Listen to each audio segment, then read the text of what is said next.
Alright, hello again, welcome! Ivan, thank you for subscribing, that's very nice of you, and I think you might have been the last to get the first batch. I think you're the number 10 of non-gifted stuff, so very well done, and very nice to see you here. I hope you had a great weekend, great Sunday, and hoverboard, as always, early, very nice to see you, hover. I'm really happy to see you. I managed to loop everything again. As you can see, I've changed my setup again. Well, what's a stream when I don't change the setup? So I've got a different headset. Now what's going on is I can basically monitor my microphone, so I sort of hear what I'm saying. I mean, just sounds natural, not very loud, but basically if I move away, I stop hearing that, so I think I hear something is off. I think this will help with mic levels, so yeah, let's go. I hope everything sounds alright. I managed to loop everything. As usual, I looped the guitar first and then the bass. I looped the bass when we were watching, so all the intro was live bass and beginning was live guitar. Alright, let me try to put the bass down and we'll get to it.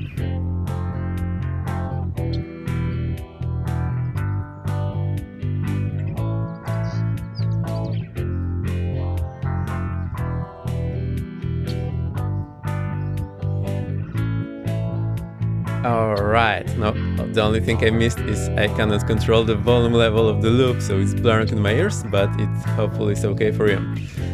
So the plan for today is to do General Aviation crash course. I was flying with Chewy yesterday and he's new to flying GA, as many other streamers, so I'd like to give you some tips, show how it's done and show how you can maneuver the aircraft, because those aircrafts, they let you do many more things than the jets allow you to do. So I see that many people who are new to the sims, they start with the jets or liners, which is totally understandable and fine, but it's opposite way than you go in real life. And then they try to fly the GA planes like jets, but basically you have much more flexibility, and I'll show you what this is about. So expect a lot of crazy things going on. I think we'll try to keep everything safe, but I'll also want to show you some failures right after takeoff. So we might end up between some houses there or trees, so bear with me. Someone is already behind, my bet is this is hover. You're always flying along, that's very nice. So we can fly on Europe North multiplayer today, we are not on VATSIM. And I have clear skies preset, and currently I think this is 0 wind, but we'll be changing the winds as we need. For example, to show you some crosswinds. Yeah, and GA pilots fly jets like GA.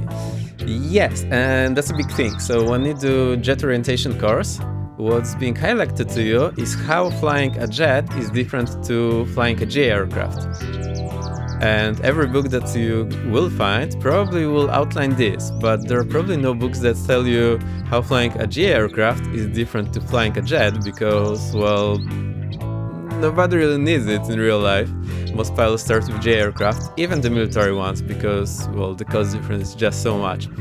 I think you get the point. So what I saw people doing is using GA aircraft and basically staying within the safe envelope for a jet, not realizing you can do some steeper approaches, lose altitude very fast and so on. So basically there's all this drag that you can use, and yeah, it's quite nice. I'll show you. Let me think. We had a bunch of follows, so I'll also offline, so let me replay them. ArchNDA, thank you for the following. Diggy Driver, very nice to see you on board. Lindsay Harvey, thank you for the follow. Iceberg for all, very nice to see you. And we also had Chewy Nuts, yeah, the one who inspired me to do this today. I've been flying with Chewy yesterday and I had a blast, it was super fun. And last but not least, Ivan is just subscribing to Ruan. Welcome, very nice to see you on board. Okay, let me kill the guitar and get our usual music. And I will also switch my gears. No, it's just the replace, okay.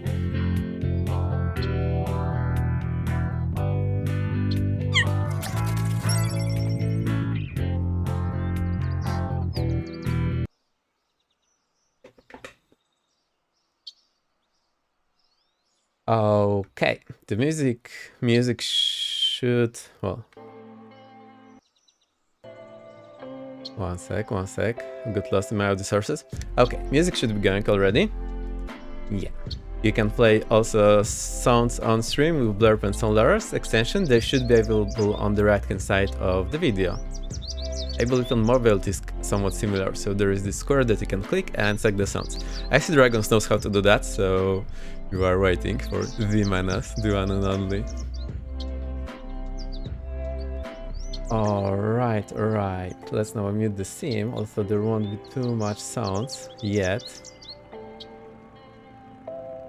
And if you like what you see, please consider following. I read things from what the bot is saying because, well, once you can see it, twice, well, it's easier for me to remember. Whereas I see when you need him. I think he will come, He's probably crashing some airbots or who knows what. Yeah, he's kind of known for that. Alright, I need to switch off my amp. I posted you photo of my amp and my 3 effects that I'm using today. It's in the Discord in the IRL, so you can always have a look. The link to the Discord will be in chat in a second. There's the link to the Discord. You can always join, post your screenshots or talk to me, ask any questions, whatever you want.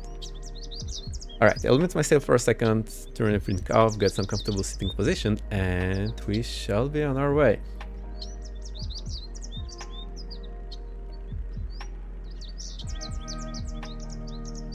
Yeah, however, so that's pretty cool. Yeah, it's just not all the effects I know, but I chose this for the simplicity. They seem to be working quite well, so I've been using them for the last few streams.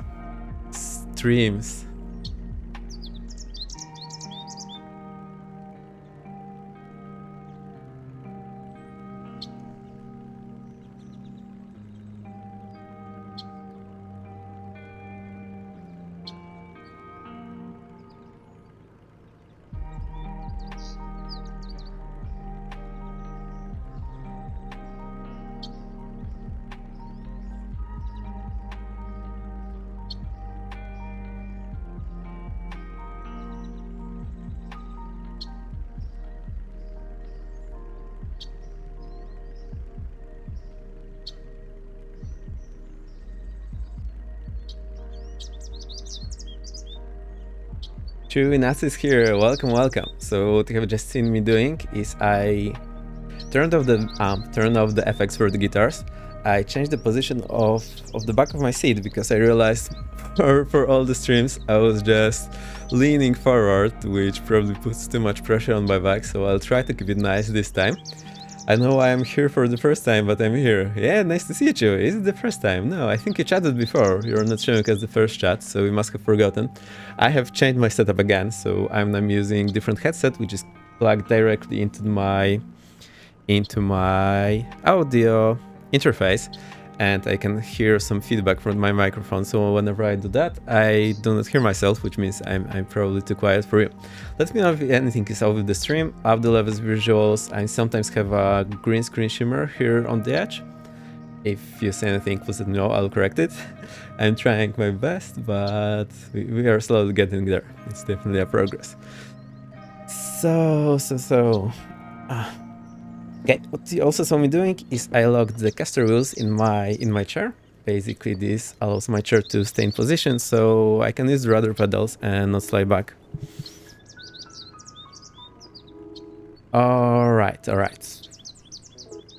So that's us. That's Hover in the back. We are in... Where are we? San Antonio, I think. You can always hit route and the bot will tell you where we are.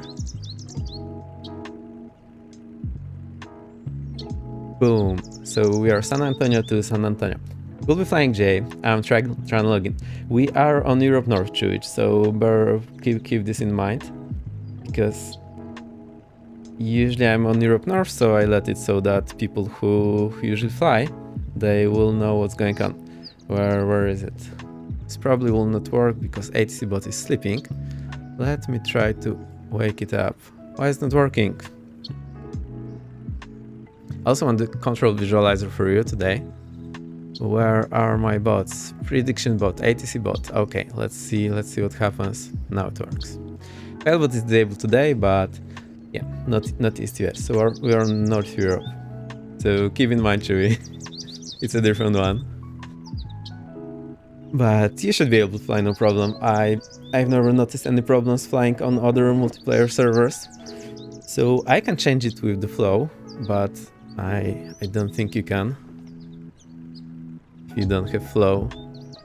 So I basically can go here, go to my server list and choose another server.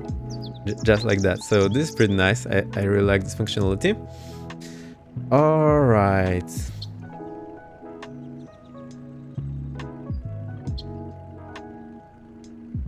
So let me reset the drone position, and you can change it without flow. Yeah, I think you're right. You can just hit escape and then go to servers and then do that. I hope my voice is okay. It's not too loud and it's not clipping. If you hear any problems, please let me know. I'll try to troubleshoot them. Can you also add on the right people to grow with flow? Not that I know. Not that I know. It's probably not exposed to flow because, well, I don't think Microsoft would like to expose this via API to anyone. Just go into the escape menu and press your profile. It shows what server you're on and you can change from there. Yeah, that's absolutely correct. All right, we're in the aircraft. I am hitting the B to get the QNH. So I want to make this sort of complete. So let me start from the very beginning. I know just trying to find a way without having to go to the pause menu. Chewie, you can pause. We are not that tryhard swimmers. Okay, so first thing you need to know about the aircraft. There is this big thing in the bottom. It's spinning and it can kill you. It's dangerous. So try never to get too close to it unless you're a pilot or you know what you're doing. Even if you're a pilot and you know what you're doing, just don't touch it if you really don't need to.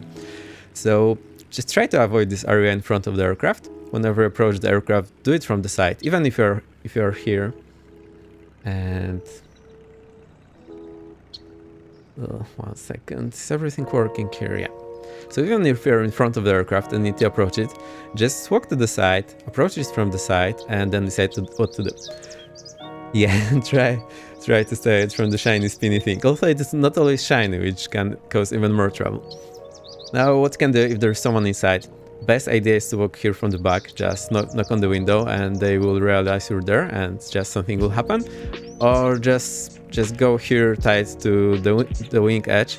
Just be advised that if the aircraft starts moving, it will hit you. So that's not the place to be whenever the aircraft is live.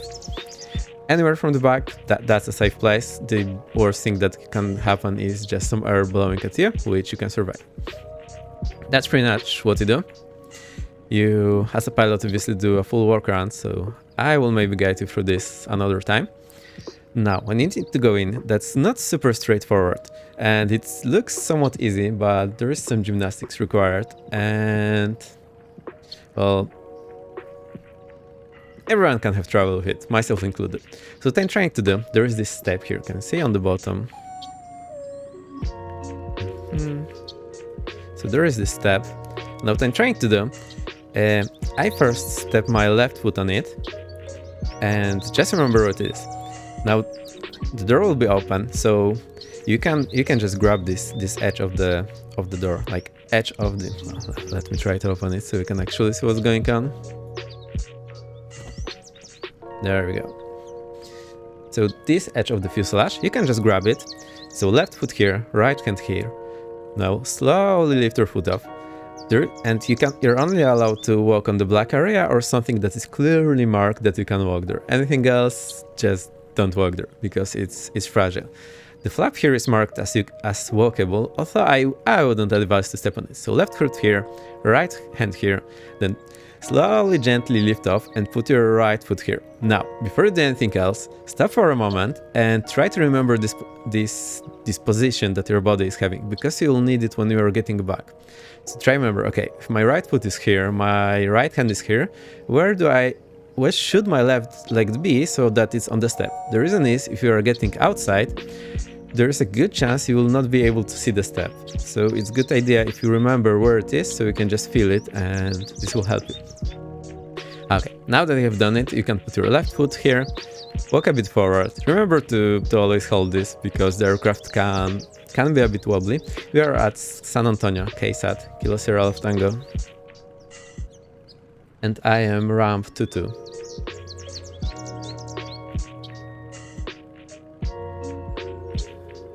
So, you can then come here, and next thing you need to get inside. This might be not as easy as it seems, though unless you are very confident you can just step on the floor and crawl inside, I would advise you to put your foot on the seat, just get somewhat in and then try to crawl inside. There is really no problem if you step on the seat as long as your boots are somewhat clean. So really, step on the seat, it's much better than falling down and hitting yourself or the aircraft. I very often do that because the planes I flew, I didn't flew them very often, so I wasn't very comfortable. Just step on the seat, put once, slide once, one leg inside, other leg inside. That's pretty much it. Now remember that here the door is only on the right side, so the pilot needs to get in first. Some other aircraft will have the door on the left side, and then the instructor needs to crawl in first, and is just being bored there for the whole time you're trying to prepare everything. Alright, that is being covered. Now, if you see anyone inside, just try to approach from the back. It will be best for you, because you don't know what they're doing. They might start the aircraft. I remember that part. From real life or from my previous streams? What do you mean exactly? Yeah, so it might all sound super easy and like boring stuff, but yeah, it can really help you. So remember, just approach from the back, that's the safe area. No, knock on the window, get their attention, and just talk, and you'll know what to do. Okay, so close the door. Let's get going. I will be trying to use my tracker today. I will hide the yoke first. Okay, so you get in the plane. Now this resets again. I'm not sure what happens. Also, one thing that happened, for some reason my sim was very choppy for the last 1 or 2 months. Now somewhat yesterday this got fixed and now it's all pretty. Hey, there's someone in the helicopter. I think you're too close for me to see the nameplates, so we'll fix that in a bit. Don't worry about that. Okay. Unless it's super hot, I try to close my door first thing, and or just strap myself in, get my... Hello there. Hey, Icy Dragons! Welcome, welcome! The menace is here, very nice to see you. You know what to do. Hatchet took me in a Bonanza V-tail and we flew around Houston. Whoa, amazing! So nice of Hatchet. Also, I need to improve my shoutout game, so let's do shoutout for Chewy. I really enjoy the streams and the man is here, so... Let me see if I can type it correctly. So, there we go, and here you can click the follow button. I really like watching Chewy, it's always a lot of fun, so you know what to do. Right, first thing you need to do, get some electricity, so we just get this battery switch on. I'll be clicking this on my Bravo. Thank you for the shout. You're very welcome. Yeah, everyone is shouting at everyone and I'm still behind, so I need to improve my shoutout game. It's cool.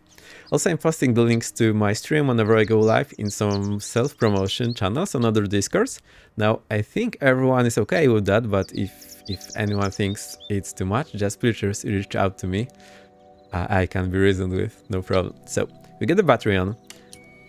This will get the electricity in our aircraft. Let me Emotional damage. Don't worry, Icy. We'll be fine. We will be fine. Still need to find a good sitting position for me. So, bear with me moving around all the time. I hope it's fine. And I hope my mic is not clipping. It should be okay. Chopper is the Icy. Icy. Pun intended. Yeah, we need to intend our puns. Also, the GA crash course is just the course. Well, not be crashing, but yeah, pun intended as well. So somewhere you should see the electricity. Now, I don't remember the layout of this aircraft well all too much. So you can see that some instruments are already on. First thing you do, you put the nav lights on. I see the chopper. This will light this left red light. You can remember the left is on the side of the heart is red, so left is red. green on the right, and white in the back. This basically means someone's in the aircraft doing something. That's all we know.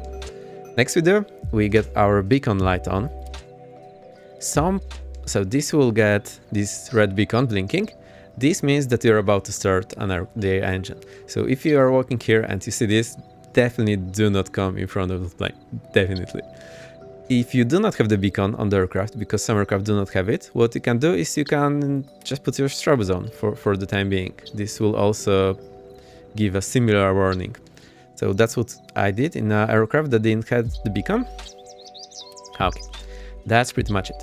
Next thing you need to do is check get a refuel. So very often the fuel selector will be in off position.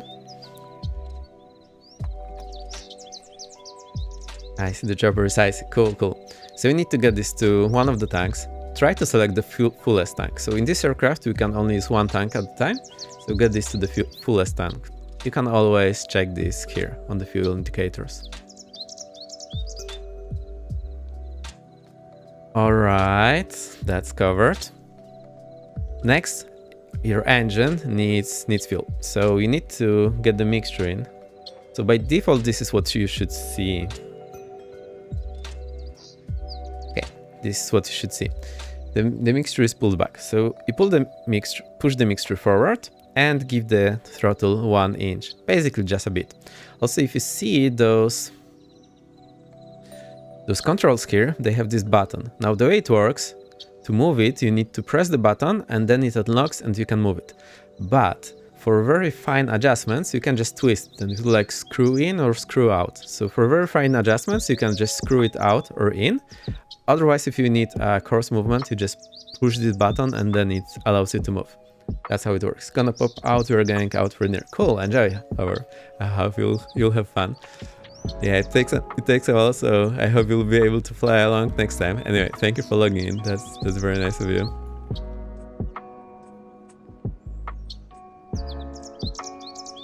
Both work. I thought this one had one. Yeah, it all works. Just remember that you need to push, and also, yeah, it's twistable. Also not in the sim unless you have these very expensive peripherals. There are actually some that you can buy for the sim that you do. Just twist. Yeah. You can just twist, but it will be like very slow. So if you want to go full range, it will take you 2 minutes or 5. So that's for a very fine adjustments, usually on the prop or throttle. You want to just move it just a hair, so then you can gently twist it. And it's very nice mechanism. I love using it. Just remember the button. Okay. You also need to move the prop forward. It should have been there, but just check it's forward. And that's it. Next thing you need to do are the parking brakes. Now the parking brakes work. Hey Falco, very nice to see you. Welcome. And another first. We are doing GA crash course, so I'm telling you everything about GA, and I'll show how to fly this aircraft, like how we can get the most of it, because it's not a jet. There are some things that you can do in the GA aircraft that you cannot do in the jet. So the parking brakes, they work in a way that they lock pressure in the system. So even if the parking brake is locked when you come here, you need to release the parking brake, press the brakes, so as much pressure you put, this will be locked. If you do not put enough pressure, there is a chance the aircraft will start moving when you start the engine. You can't handle me flying it correctly. Of course I could handle you, you just made me realize that there's room for showing people how it's done, or for showing you what you can do because you're probably not aware. So that's totally fine. So you do that, you pull the parking brake, now it's locked. I can't release my toes now, but I will step on them later. So I'll tell around, hey, very nice to see you, welcome. Just messing with you, no problem. Alright, so we have parking brake set, we can start the engine. So we look around, if there is no one here. There is no one here. Let's think what we need next. So here are magnetos. They basically provide the spark for the cylinders. So we get them to both. Now let me think about everything else. So we have battery, we have beacon, we have nav light. Throttle 1 inch in, mixture forward, prop forward.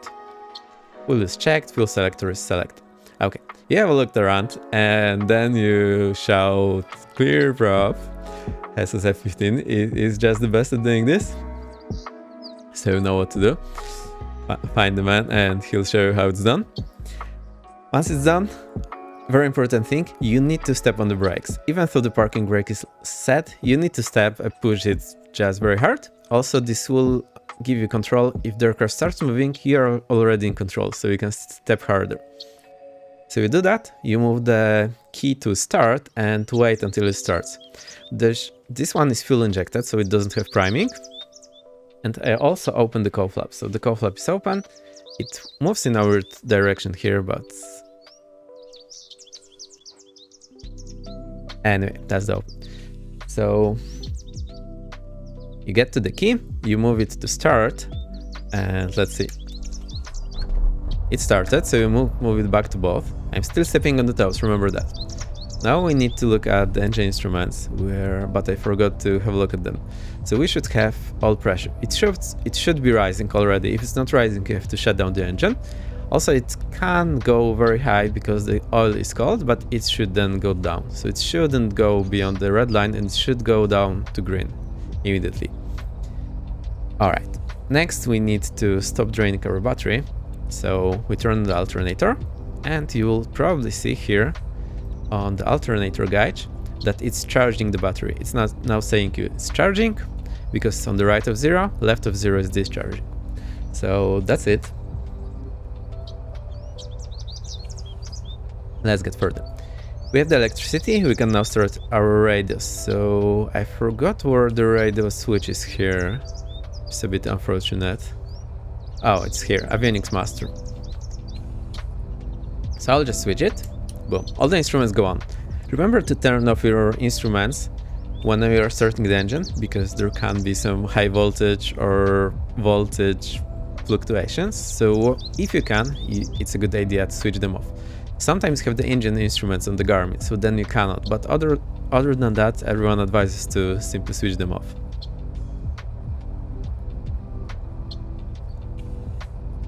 Okay, this will start, so we need to hit enter here in just a second. Boom! I feel like that was icy, but oh, I see, you forgot to open the hangar door. Oh no. I think you should get a new plane. You just press the restart. Looks so funny. Icy just plastered here on the door. Oh boy. I love it. Alright, so we hit the OK here. Okay, this will now get the GPS signal. And what do we do next?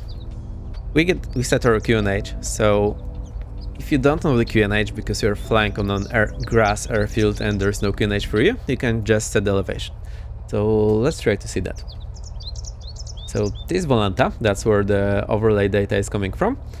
Here we have Navigraph. I have already selected the charts. So we can see here that the elevation is 809 feet. So let's have a look inside. So this should be showing 809 or less. Now the reason is that the elevation is the highest point of the movement area. So it's highest point somewhere where you can move on the airport, including the runways. Now very likely your parking position will be slightly lower. And you can also see that maybe some runway. Oh, see, this runway and elevation is 755, so this is below, which somewhat proves that this is the highest elevation on the entire airport. Some charts do include the actual elevation for your parking gate, so let's see if we can find this.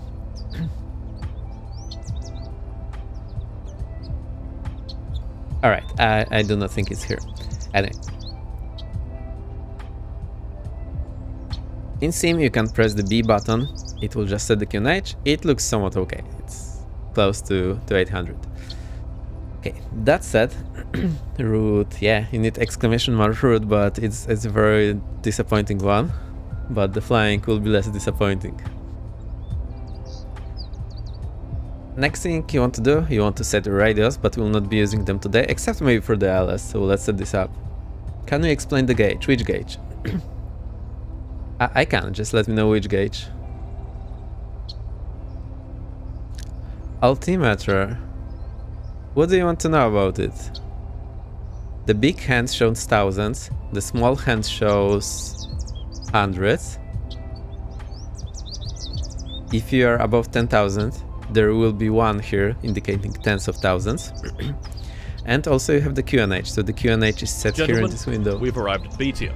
And to start off B tier, And- we have dog, robot dog. Hey, I see, thank you.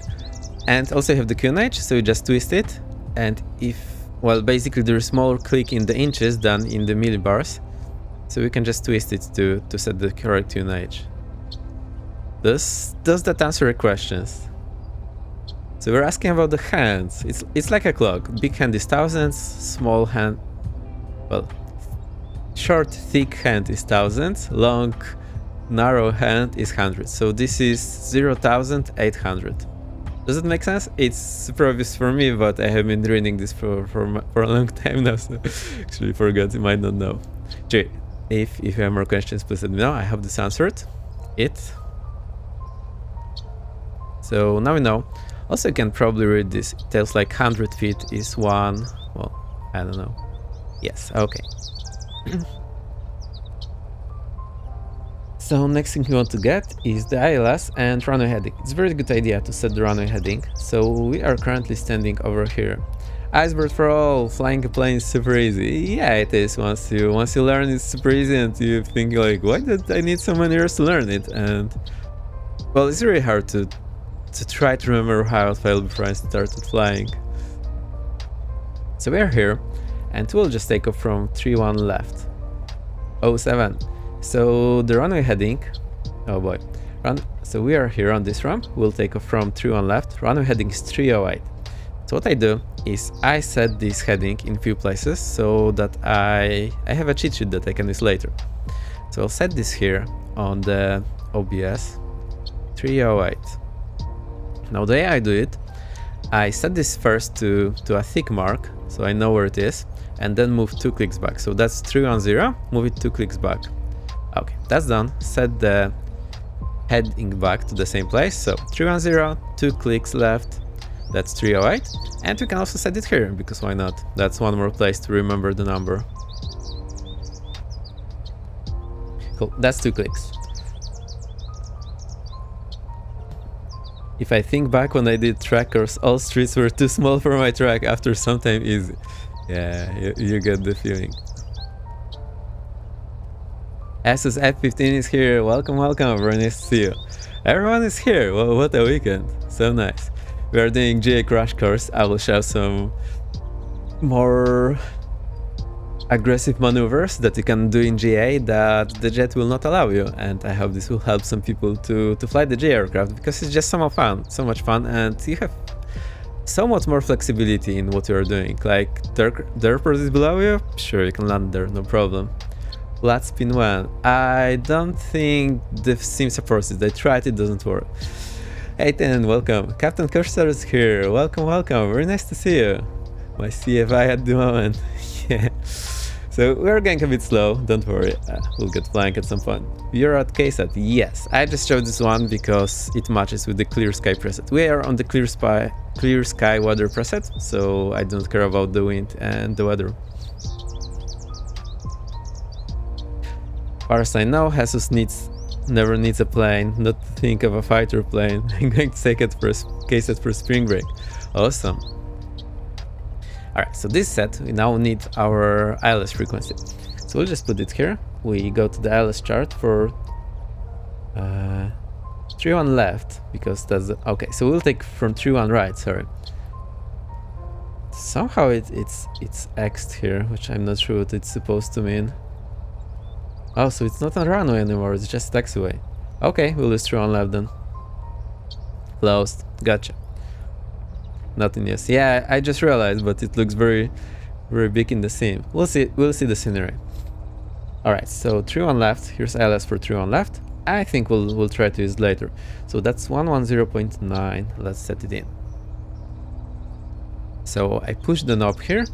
Now I'm using the lock interaction system, and I have mapped my buttons for secondary and tertiary action. Basically, you can use the forward and back button on the mouse. Chewy, get that mouse. And then you can map push and pull, and on top of that you can just click and drag it to move around. So let's get this 110.9er. That is here. I wonder if there is any VR, so let's have a look. Is there any VR?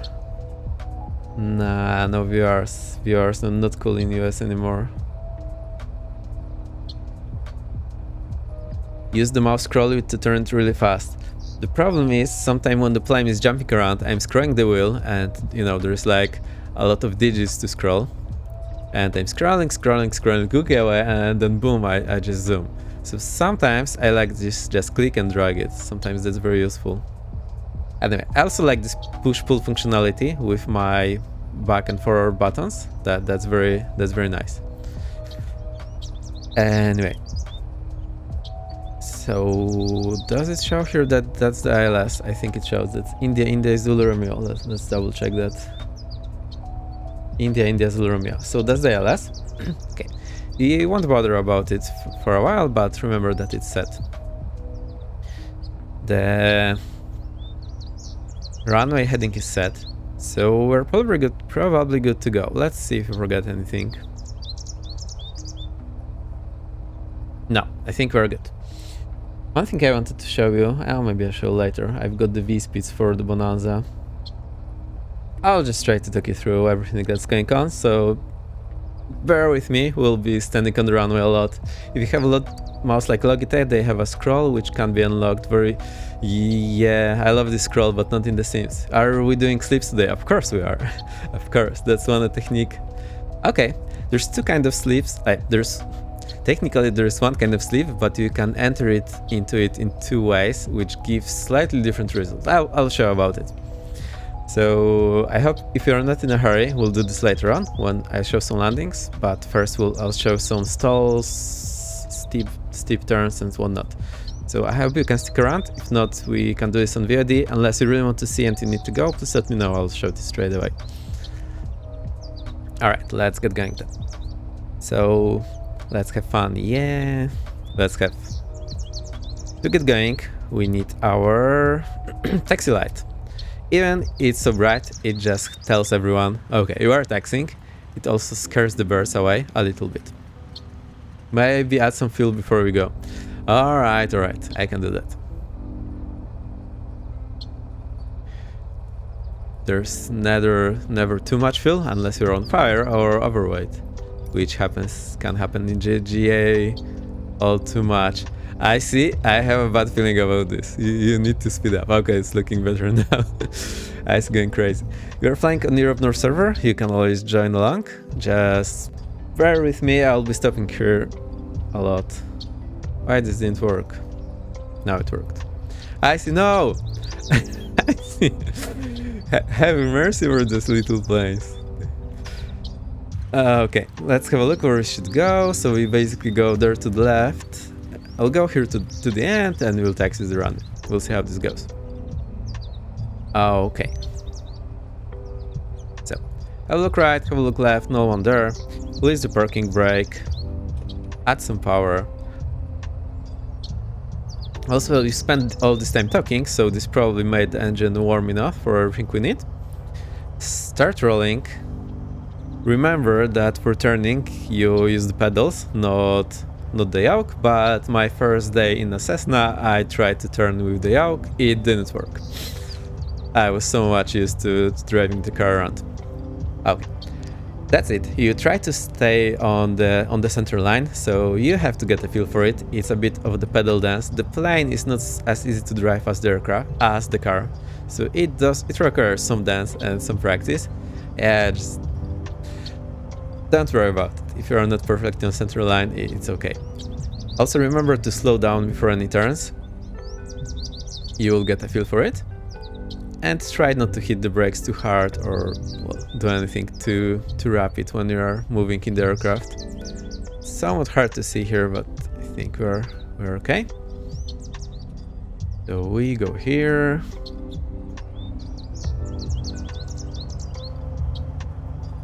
We'll turn left. I'll see how this goes. Cool, I see now. So we turn left. Now, next thing you need to do is remember that this gear, this front gear, it is very fragile, this nose wheel. It's somewhat fragile, so you do not want to stress it all too much. Now, when you're taxiing... Okay, so now the wind is coming from our back, so we should try to release the pressure. Okay, now there is no wind, so I can just pull the yoke, and see this lifts up the nose. So I can just taxi with my yoke just pulled back all the way. But remember, this depends on where the wind is coming from and your prop wash effect. So I'll try to show you in a second.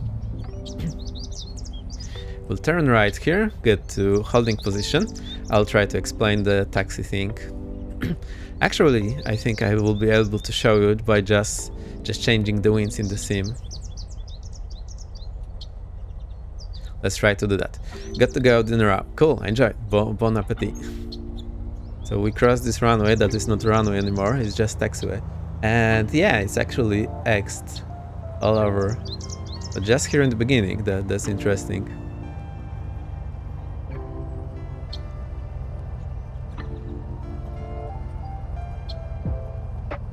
Right, almost there. We are at November, holding short runway 3 on left. So let me just stop here and I'll explain you the taxi thing first.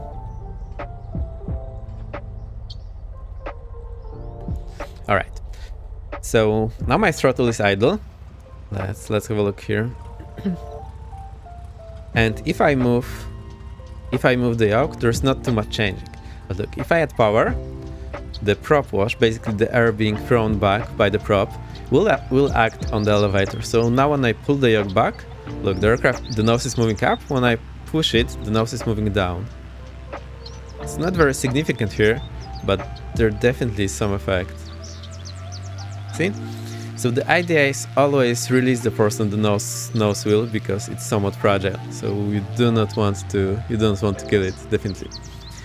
Let's try to get some wind. Bear with me. See if we have a flow widget for that. Not really.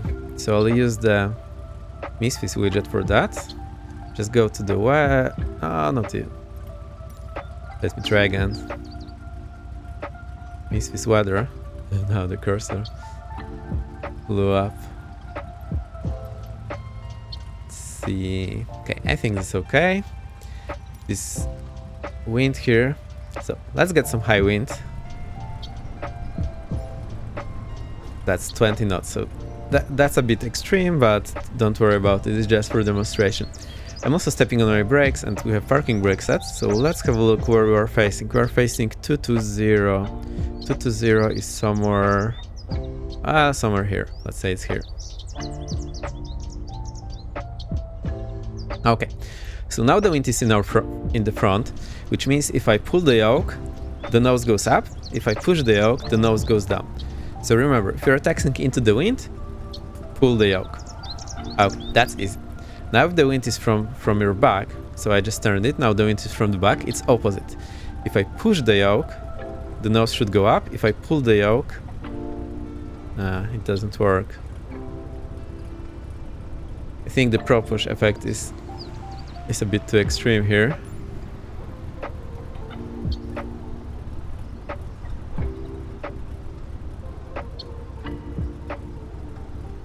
Alright, so it looks like this is not working very well. But basically, if the wind is from your back, you need to push the yoke to get the nose up. If the wind... So, now wind is from our... Let me try to think again. Now wind is from the front, so we need to pull the yoke to get the nose up. If the wind is from our back, we need to push the yoke to get the nose up. Although this seems it's not working here. Or maybe it is. Now, if the wind is from your side, so this should be from our right, you also need right aileron into the wind when you are taxiing, because the wind will basically push on your tail, on your fuselage, blow under the wing and try to flip you outside. So we need aileron into the wind. So if wind is coming from here, you need aileron into the wind. If it's coming from the other side, you need aileron also into the wind. And if it's in some direction between, you may need aileron and the yoke. I hope this makes sense. It requires some thinking, but you usually can also see the effect. So remember, if wind is from front, pull the yoke on your taxi. If wind is from back, push the yoke. If it's from the left, yoke to the left. If it's from the right, yoke to the right. If it's from front left, you pull and to the left. Okay, it's a lot of talking. I hope you get the idea. Now we do the run-up. We need to check our engine. The way we do that, we basically check 3 things, although this aircraft only has 2 of them. So let me show you. I by mistake moved my trim here. Don't worry about it. Do the run up, you again step on the brakes, get your RPM to the number that's in the manual. Let's say it's 1800 here. So my RPM is on the 1800 almost. What's the trim you were mentioning yesterday? Okay, I'll show you in a moment. Let's do the run up first. I'll show you the next thing. So we need to check our magnetos. So here's the key, which has basically both magnetos, left and right. I'll just talk you through this. Okay, so I move my keys from both to the right position. Now that's left position. And I'm looking for a drop here. So that's 50 RPM drop, that's okay. It depends on the aircraft, but let's say it should be at most 100 or 150, and there should be not more than 50 difference between each magnetos.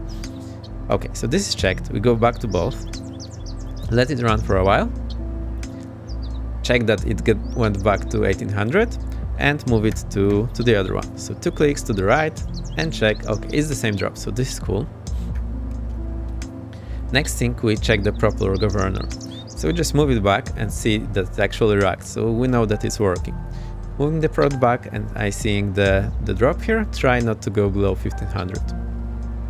That's it. If you also have carburetor heat, you will check it, but this aircraft doesn't have it because it's fuel injected, so nothing to check. So that's run up completed. I can now relax my toes.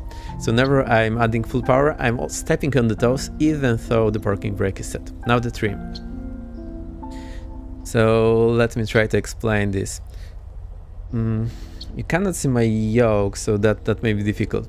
I'll just show you what one click does. One click on the yoke. When I click one, just click and release the button for the trim. So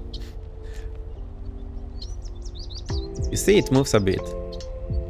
It just moves a bit. See? It moves and that's it. So remember how much it moves. It moves like just a bit.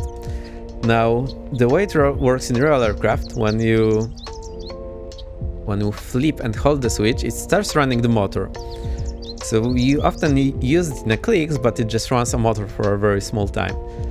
Now, in real aircraft, when you engage it, it will just start moving. It moves and it moves until you stop it, or it reaches the ends of the scale. Now, the problem here is that what it does, it will jump one click, then wait for a moment, do nothing, and then it will start moving. So I'll click my fingers when I hold the trim button and observe that it will move a bit, then it will do nothing for a while, and then it will start moving. So 3, 2, 1, go. See it?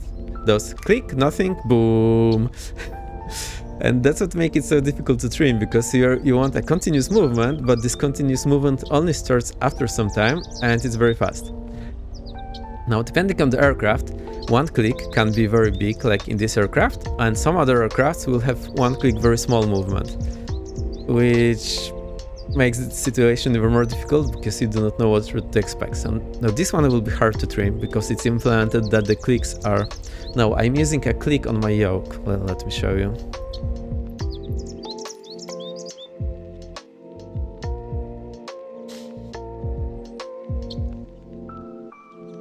Oh, and using mouse wheel.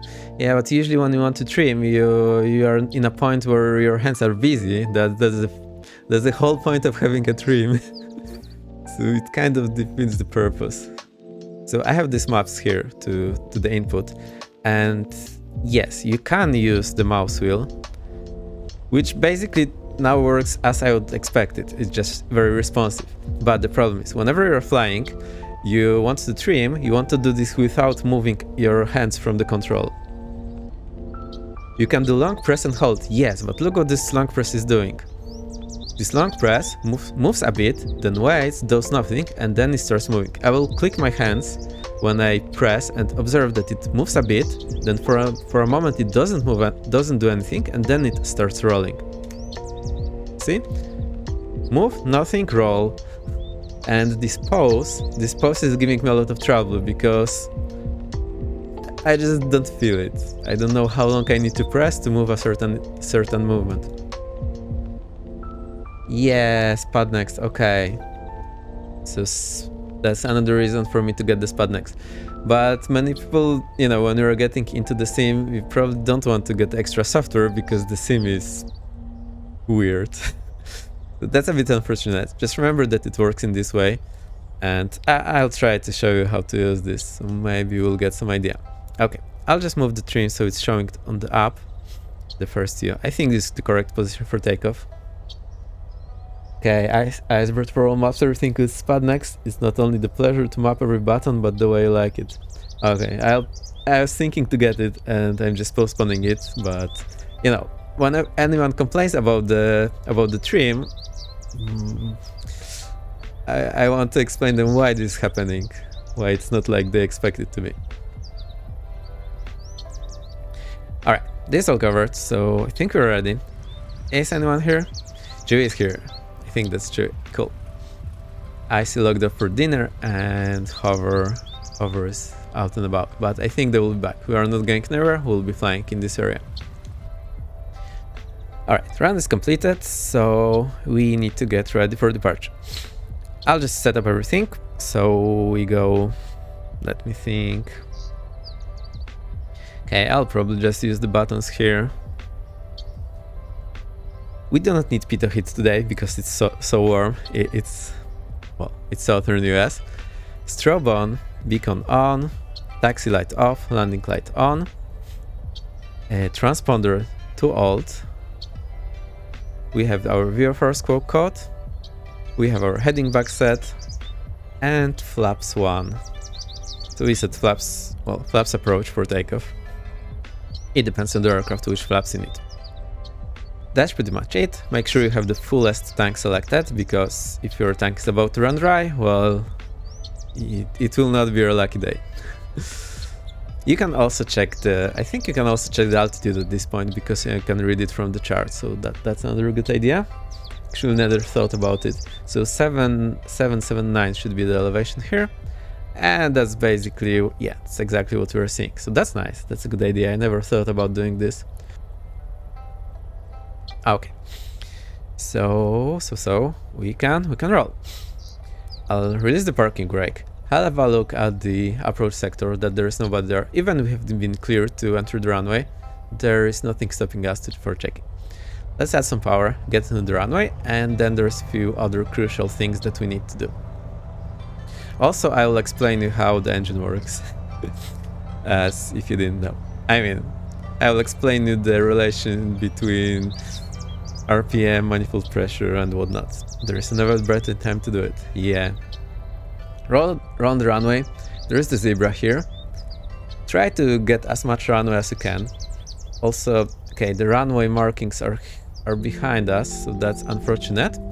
And I always like to have as much runway as I can. So even if it takes me 5 extra minutes to taxi to the end of the runway, I would rather do it than not do it, just for my safety and pleasure. I'll stop here because I want to guide you through some other things.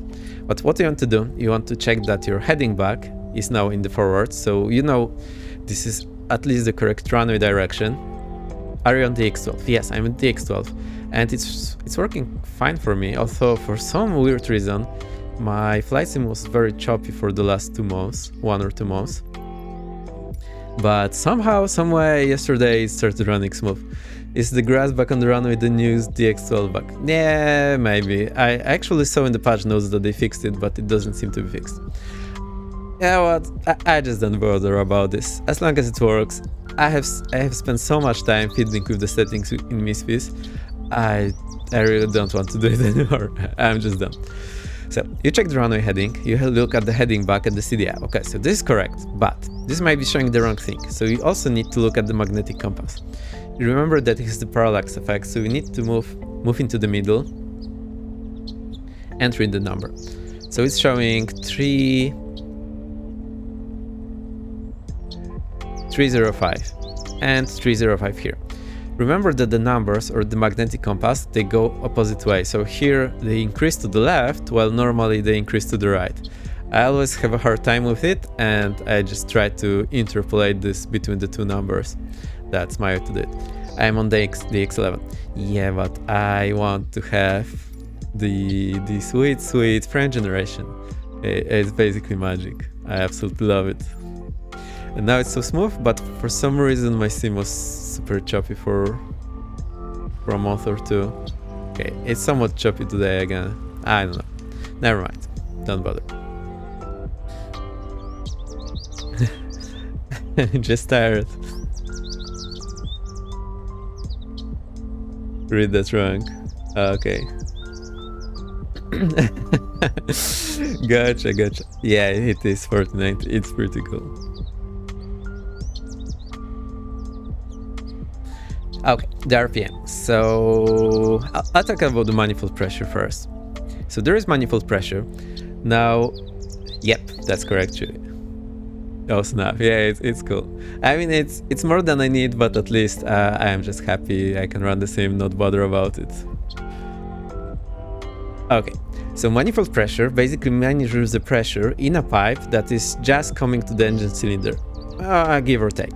So engine takes the air to breathe, and then it mixes this air with fuel, and this goes into the cylinder. Now, no wonder you're not having issues anymore. Yeah. I just can't bother anymore. So this is not a turbo engine. This is not normal aspirated engine. So the pressure it can get, the highest one, is the pressure that is outside. So if I move my throttle all the way forward, it will reach here 30 inches, basically 29. So this is basically the outside pressure. If you add the turbo, it will add something more to it. So there's this pipe, and the throttle is basically a valve inside. So when it's fully open, it looks like that. So it's not restricting there. When you close it, basically it's somewhat sideways, so it's restrict there. Flying it, and then flying to rest. Yes, that's the thing I'm getting to. So when it's fully open, in normally aspirated, the highest you can get is basically the outside pressure that you have. Now, when you close it, because the engine is turning, it's sucking the air, so you have restricted the flow, and you're sucking the air like a vacuum, which means the pressure behind it will lower, which means there's less fuel mixed with the air. So basically, less fuel, less air, less power to produce. That's how it works. Now the thing is, as you're climbing, the outside pressure will decrease. So when you're climbing, you will lose 1 inch of manifold pressure per 1,000 feet, because that's the rate this is decreasing. So as you're climbing, you will need to increase your throttle, and at some point you will be full throttle, and you can just go any higher than the outside pressure. So say we want to fly at 25, if you get to 6,000 feet, you'll be at 24 with full throttle forward. I hope that makes sense. Okay, next thing that we have is we have the RPM, the prop. So this is constant speed prop. It has a governor. So what it does, it's basically using centrifugal force to detect the RPM, and then it's setting the angle of attack of the blades so that they spin at the speed that you wanted it. Now the actual angle will depend on your flying speed. So if you want to have 2000 RPM on the ground, this governor will set some angle of attack to get this 2000 RPM, but when we are moving through there, this will be a different angle. But the governor is constructed in a way that it does it for you. So I hope that makes sense. Also remember that those blades, that they have stops. They have like minimum stop and maximum stop. So they cannot move beyond it. Now the maximum stop here will be on the red line. So if I go full throttle, this will basically go to the red line. Now it's not going to the red line. Why? It was yesterday. What happened? Oh, I know, because the sim is borked. The sim... Don't worry, it's just the sim. Normally it will go to the red line when you are not going anywhere. I think, unless it's already on the stop and it just cannot go any further. Okay, so with the governor I can set something. So let's say I'd say 22,000. Now if I changed my manifold pressure, the governor will basically try to keep this speed. Also in the sim again, it's a bit broken, so it doesn't super reflect what it should be doing. So maybe I'll try to show you this in there. Now, this aircraft is a bit different, at least in the sim, because the green scale goes all the way to the red line. At least I think it does. I'm not really sure. Maybe it just ends one click before the red line. I can't really tell. It's not very easy to see. So basically, we will use full power for takeoff, but then after takeoff, we want to reduce the power. Now, think about it.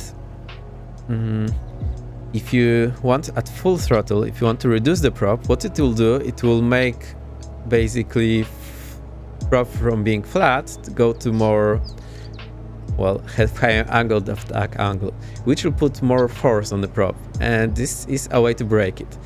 So you should avoid having high throttle setting with a low RPM setting. Now the way to reduce power is you go first reduce the throttle and then reduce the prop. This will not put any extra stress on the prop, so you will be less likely to break it. When you want to add power, you do it in the opposite way. You go prop forward and then you go throttle forward. Again, the idea is to not put any extra pressure on it. So I think that makes sense too. I remember you were asking about this yesterday, so I hope this explains. It's somewhat like, well, if you go high throttle, low RPM, it's like going very slow on your car, having full pedal to the metal, but being on a high gear. You can imagine your engine will be stressed. Yeah, makes sense. So remember the order. It's a bit weird when you start, but once you get used to it, it's super obvious. So don't worry about it. Some practice, you'll be golden. So we take off with the full power, but usually this is rated for 5 minutes only. So you basically want to reduce this power soon. Now the way I do this is I reduce the power at 200 feet and I raise my flaps at 300 feet. Next thing, in J aircraft, this is not airliner, and we have a lot of runway in front of us that we don't need. Which means if our engine fails, we'll be able to land straight ahead. Which means it's a good idea not to raise your gear too early, because you still may need it. I'll show you this today later on. So at 200 feet, so you need to remember where 200 feet is above the ground level. So 200 will be 200 AGL will be at 1000, 300 AGL will be at 1100, and next number I want is 500 AGL, which will be at 1300.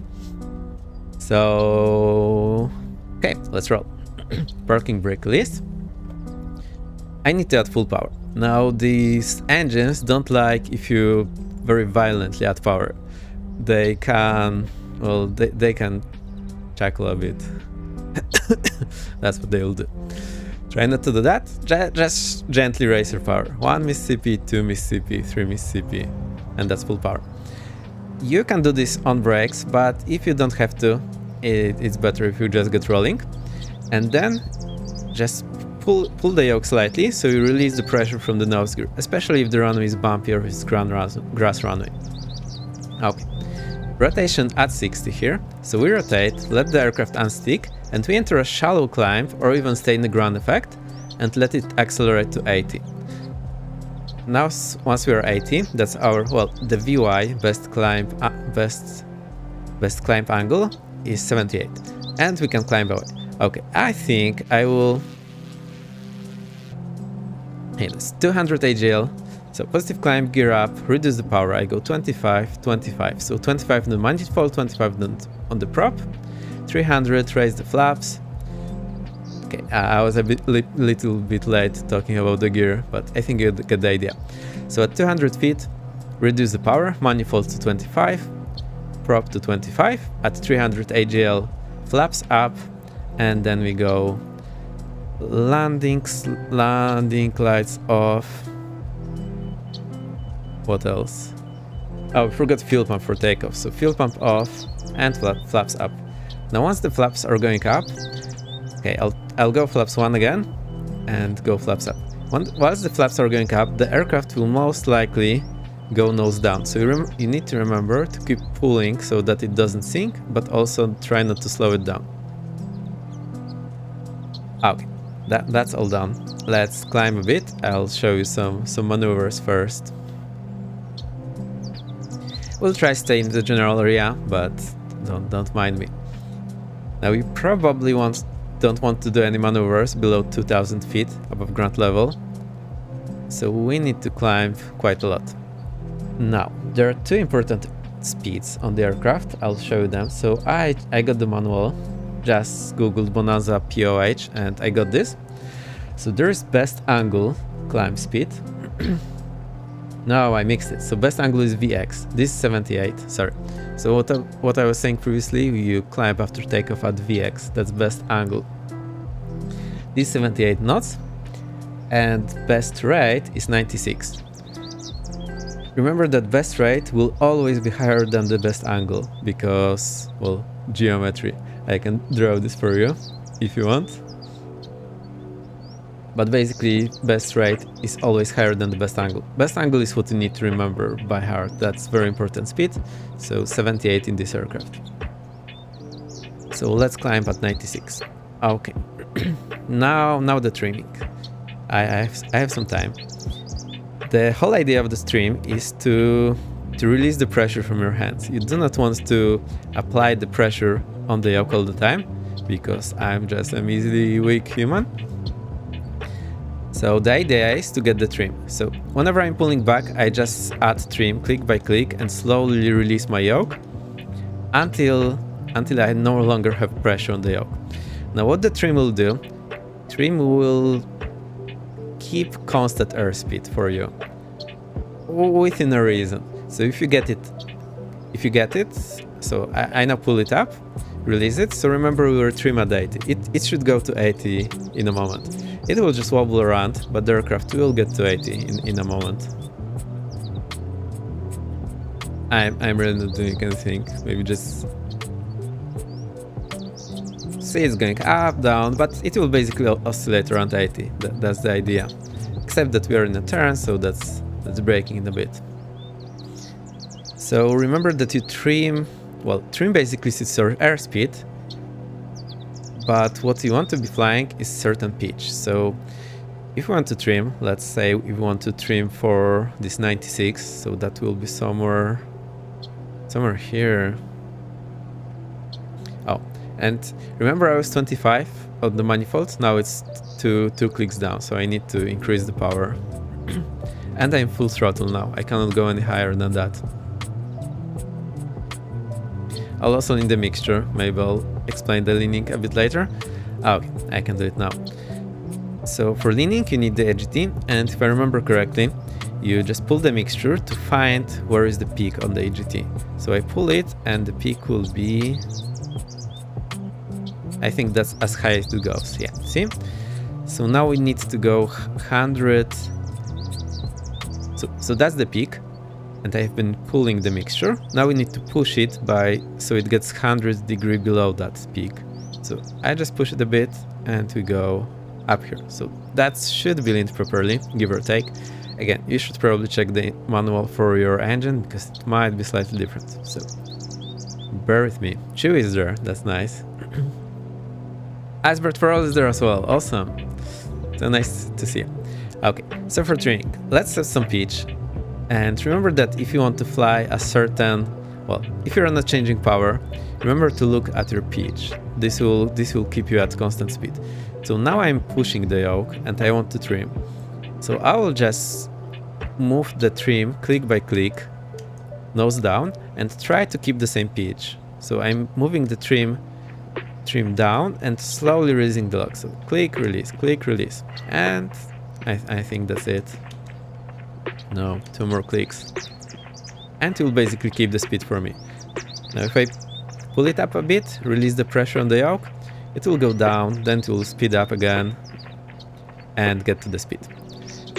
Now remember that it's pitching for the speed, so when it's in the trim position, if I remove some power, what will happen is that aircraft will try to keep this speed. So I'm moving the throttle back, and look that the aircraft is keeping the speed, but it's just pitching down to keep the speed. So if you want to descend, you can just roll back power and stay at the same airspeed. Okay, let's go back into the climb. Let's go all the way to 7,000. Now when you're climbing and you reach your altitude, what you want to do is you want to first level off.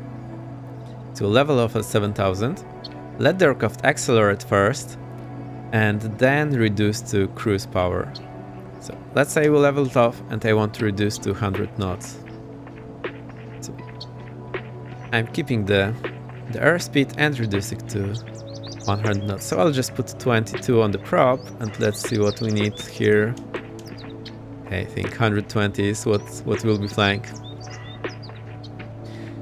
Okay, once you can do, now we can do straight on level flight. So try to trim it. Try to do it click by click. Now, good idea is not to get in any out of trim position, but if you do, like I'm trying to do it now, so I'm pulling on the yoke very hard, and I will basically let the trim will move, and I will be releasing the pressure on the yoke and try to stop it moving once it gets to neutral. So my trim nose down, trim nose up. I'm releasing the up pressure on the yoke, and it's somewhere here. Now I need to use the clicks to try to get in the middle. Okay, I think it's there. So I'm not touching the yoke anymore, but it's trim. It's a bit of a mess because you cannot feel the force, so it's not super easy to get into this.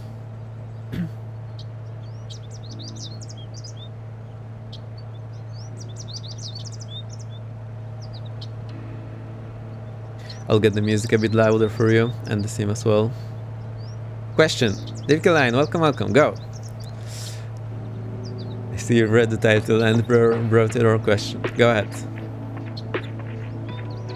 Without sound for now, I'm heading to get something to eat, but... Hi, welcome JFC85, very nice to see you.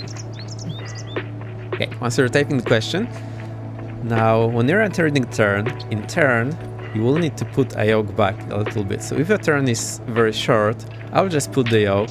When I roll out, it will just be there. But when I'm planning to turn for a long time, I'll just trim it back, so I don't need to pull the yoke again. So I have trimmed it back, and I'm not touching it, it should stay there. But then when I roll out, I need to trim nose down. When you're adjusting trim, do you adjust and then wait to see what it does? Yeah, there's a problem in a sim, so let me show you. The problem with the sim is that when I do click by click, it goes like that.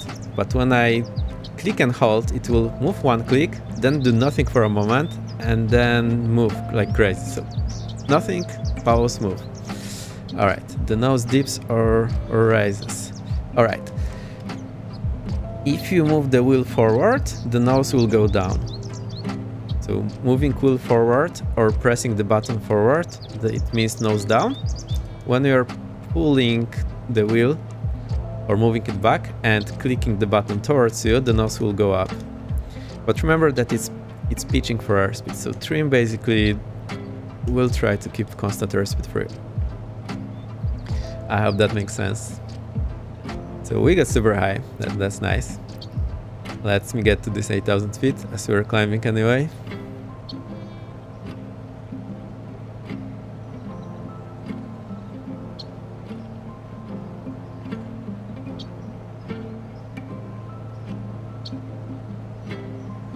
And then settles back. Sorry, I mean when I try to trim and it rises way up, for example, that settles back down. Too much trim. I'm not sure what you mean exactly. When I try it and trim, it rises way up, for example, and then settles back down.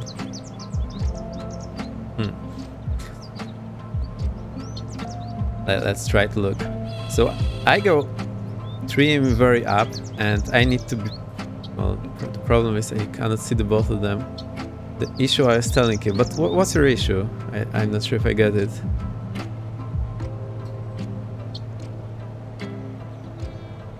I want to trim the nose up, okay. No, okay. And it goes too high.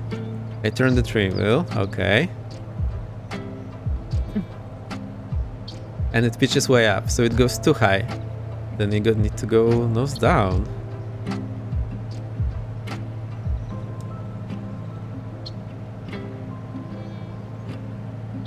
Yeah, it's a bit hit or miss. Okay, so let me try to do that. So... yeah, it seems like you move it just a little. Yeah, that's the problem. The same is the delay on the trim. So... oh.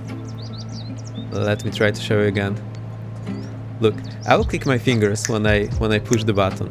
So, click, move, nothing, then it moves. So this delay is making it very difficult to do the trimming with a constant move. What you can do is you can do click, click, click, click, click, click, click, click, click. This makes it much easier, but then on some aircraft you need 10 clicks, on some other aircraft you need 100 clicks. Then don't worry about that. Makes sense, the BK line? The trim is a bit borked in the scene, so it's not you who's doing it wrong, it is the scene who's doing it wrong. One thing you can do is you can map the trim to some axis if you have spare axis, and this should make it at least so you can see what's going on.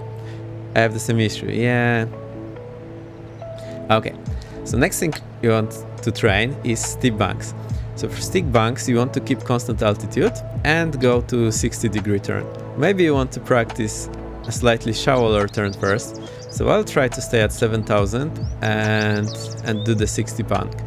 Now I'm pulling my yoke all the way back. So I will trim back. Yeah, I see what you mean. So you're trying to trim back, you are a bit impatient, you hold it and then it overshoots, but it overshoots like a lot. And then you need to trim down. So I don't have any good advice for this, unfortunately. Well, I think what you can do is just practice. So you remember when you feel want to stop the trimming. Okay, so that's the steep turn. Remember to add some power before the steep turns, because it will require some power and back pressure. So I have trimmed it.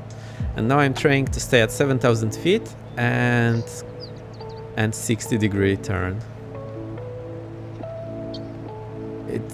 Sometimes it's very easy, sometimes it's really hard. I remember in Royal Aircraft I had a hard time doing this. So what you need to do is try to keep your nose on the horizon, or you can look at the artificial horizon and just try to keep it on the horizon, or remember what it should be. Now if you pull and see this is going up, so you want to correct, and you go like, oh, you're all over the place. Just try to keep it in one place and let it roll. Now when I want to roll out, I will need to be pushing on the yoke. You can also always look what I'm doing here. So I roll out, and now I didn't need to push. No, now I need to push. And I roll into the other turn. Next thing you want to do, you want to be able to roll out on a specific heading. So let's roll out on this back heading that we have. Almost stalled.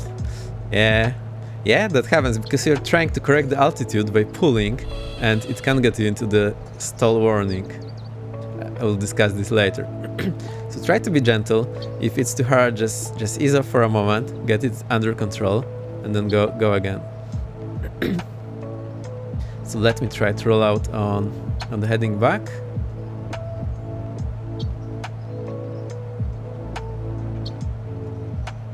Boom. Okay. Okay, so now I'm in a pitch up position, which I don't want to be, because I needed the trim up for my turn. So what I will do, I'll push my yoke so that it flies where I want it to fly. So look here, well, it's not showing too much of a push, but I'm really pushing. And I will just hold trim down and at the same time move my yoke back and stop.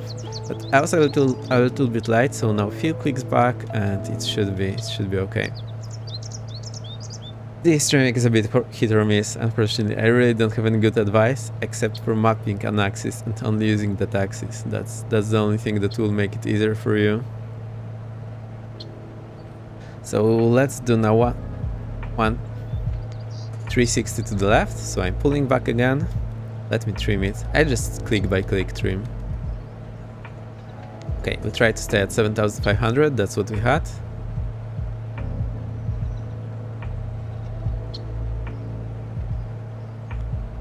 So I'm trying to have very gentle movements in the pitch, because if you do it too harsh, it will... Well, now remember that also pulling in the pitch will slow down your turn or speed it up. Okay, roll back and go into another turn straight away. You see, I started climbing here because I didn't push hard enough.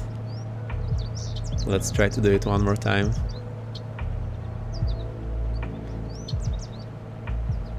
So it sometimes takes some practice to get this under control, and don't worry if your vertical speed is all over the place.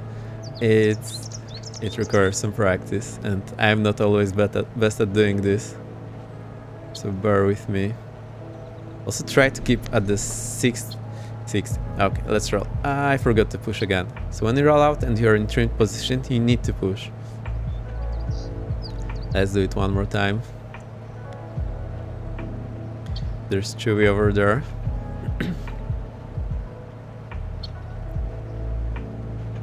So the idea here is to be gentle and know what you're doing, but again, this requires practice, so don't expect to be nailing it straight away.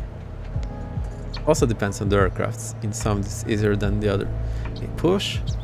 Now I'll try keep the trim down, move the yoke back, and stop it. Okay, it almost worked. A few clicks back, we are there. Well, with the trim you can always look here and see where this is. Okay, next thing you want to train are the stalls. So the aircraft stalls when the angle of attack is too high. This can happen regardless of the speed. Normally you do it statically, but I can just pull it very violently now and you'll hear the stall warning. See? It wasn't there because the speed went down, it was there because we have a momentum and basically did that. So we pitched up and the aircraft didn't change the direction yet, so we went there. Now the stall warning is a stall warning. It doesn't tell you are stalling now, it tells you the stall is close. So it warns you of the impending stall. So whenever you hear it, it doesn't mean you're in stall yet, and you can fix it. So try to pitch up. And I can release it, and we haven't stalled, but we're close to the stall. Alright, let's try to get the speed back. So remember that you can stall at any airspeed. It's not really a function of airspeed, it's a function of the angle of attack. So if you try to do what F-18 does, well, you'll hear it. The beeping you're hearing, that's one of the markers from the airport.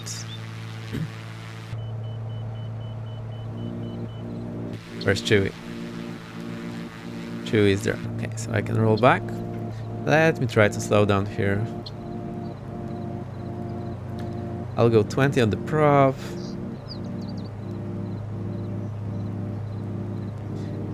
Okay, now this aircraft in the sim, it doesn't stall very violently, it will just gently start sinking. So I'll be pulling the yoke. Okay, I'll go power idle. Can we do that? I need to drop the gear first, because we'll hear the gear warning. Dropping gear, full idle. I'll be trying to pull and keep the constant altitude. So I'm pulling, trying to keep the constant altitude. And you see I'm bleeding off the airspeed. I'm also trying to trim back in the process. Now I hear the stall horn, but this is not stall yet. That was awesome. Okay, so I'm pulling. Okay, we went into a spin. That's not what I wanted. Let me try again.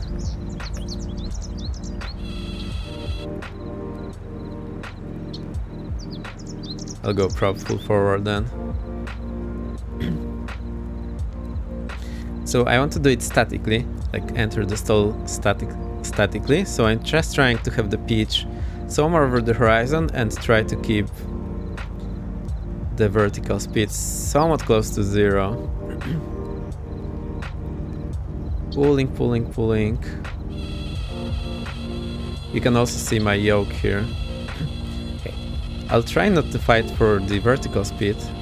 Just try to stall it. Worked better than I did the test run earlier today. Come on. It's not what I want to show you.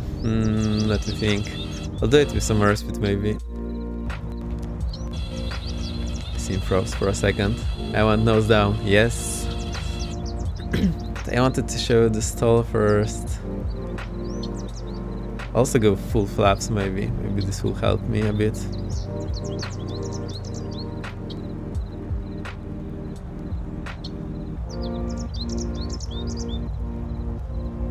So I want to enter a deep stall, if that will be possible here. So now if you look outside and reset the view, you see that the aircraft is basically sinking. We are not in stall yet. Okay, so look, we have pitch 0, but our vertical speed is 1000 feet per minute down. So this means we are in we are basically in a stall right now. And we're just sinking. Does that make sense? Yeah, it would make sense. So if you look from the side, we are basically going this direction. But then nothing but is going on. Alright. When you're in a stall, what you need to do is... Okay, let me try to enter it again. Basically, you need to push the yoke, throttle idle, get the speed, try to get to the horizon, add the power, and you're good. So that stalls. Let's do a spin now. Spin happens when one wing stalls before the other wing. Looks like I haven't closed my cowl flaps. So now think that one wing will stall, the other is still in normal flow, and then basically this wing will dip and will go in like somewhat of a spiral down, but this is called a spin. Let me try to do that. I'll go throttle idle. We have gear down just so we do not hear the warning. I'll kick the rudder to have this effect, so I'll kick the left rudder. No, it didn't work. Right rudder to enter the spin, and I'm pulling the yoke all the way back. And you see it's going like that. Now the way to get out of it is left rudder, controls to neutral. Once you have the airspeed rising, you can get back up. Just remember not to point into the sky because you will enter another spin. Just do it gently, add power, try not to overspeed. I think you get the idea. It was a bit all over the place, so let's try it again. I'll just try to do it very quickly. So let me enter the spin, and as soon as we're running, I'll try to recover. So pulling, pulling, pulling, pulling. Look, now it does the stall. So that's what I was trying to show you earlier. Like in a stall, we're just descending. Okay, that's the roll. So left rudder, let it get speed, and pull it gently, so we do not overstress the aircraft, but also try not to overspeed. Not get too high above the horizon, add power, and we're good. Alright, I think that's pretty much all as far as the maneuvers go. Did you say you remove power first? Yes, the reason for that is the power will mess up what's happening. It will basically not help you. Alright, let's climb and show that again. Basically, if you do a spin with full power, in real life you can go into flat spin. Or flatter spin. It really depends on the aircraft. But if you see aerobatic aircraft like Extra 300 do it a flat spin, they will most of the time they will have full power, because that's the way to do it. Chewy, is that shish sounds clipped from your stream? Because I saw a part of that yesterday in your stream, and I was surprised that actually may come from you. Let's climb a bit, I'll show you again. There's items for all. I was looking for you and you were just here. Cool. It's a common thing. Okay. So the reason you want to roll back power for stall recovery and spin recovery is first that the power will mess up what's happening. Two, when you're facing down full power, you are more likely to overspeed. So that's the reason. Let's try to get into stall again. I'll drop the gear so we do not hear the gear warning. So say we do a stall with full. I want a stall. Let's do a stall with full power. Okay, I'll go gear up then. Full power, I'll just point it to the sky. We'll stall it like that.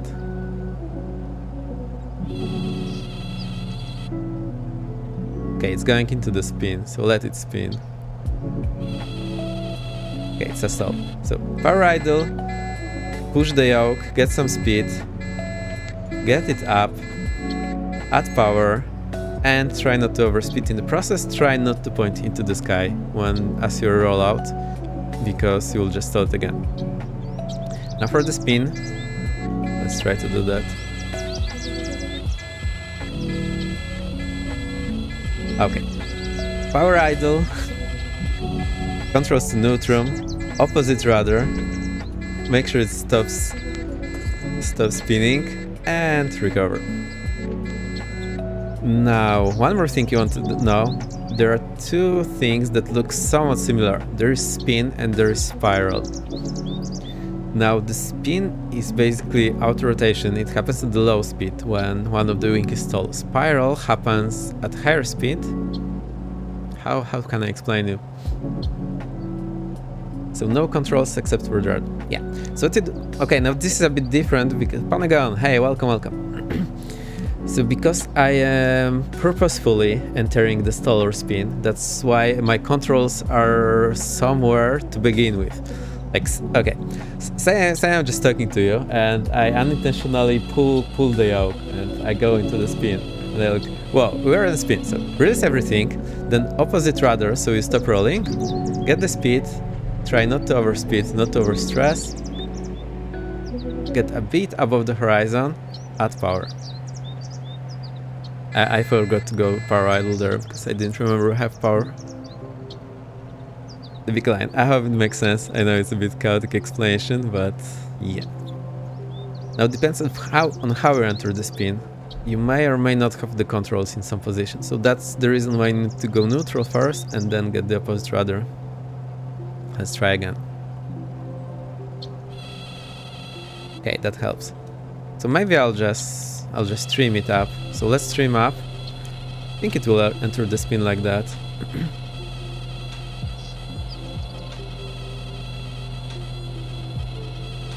Okay, I'll just pull it. There we go. Yeah, the spins previously were more violent, so that's a bit of a problem. I like that. So release controls, opposite rudder, stop spinning, and recover.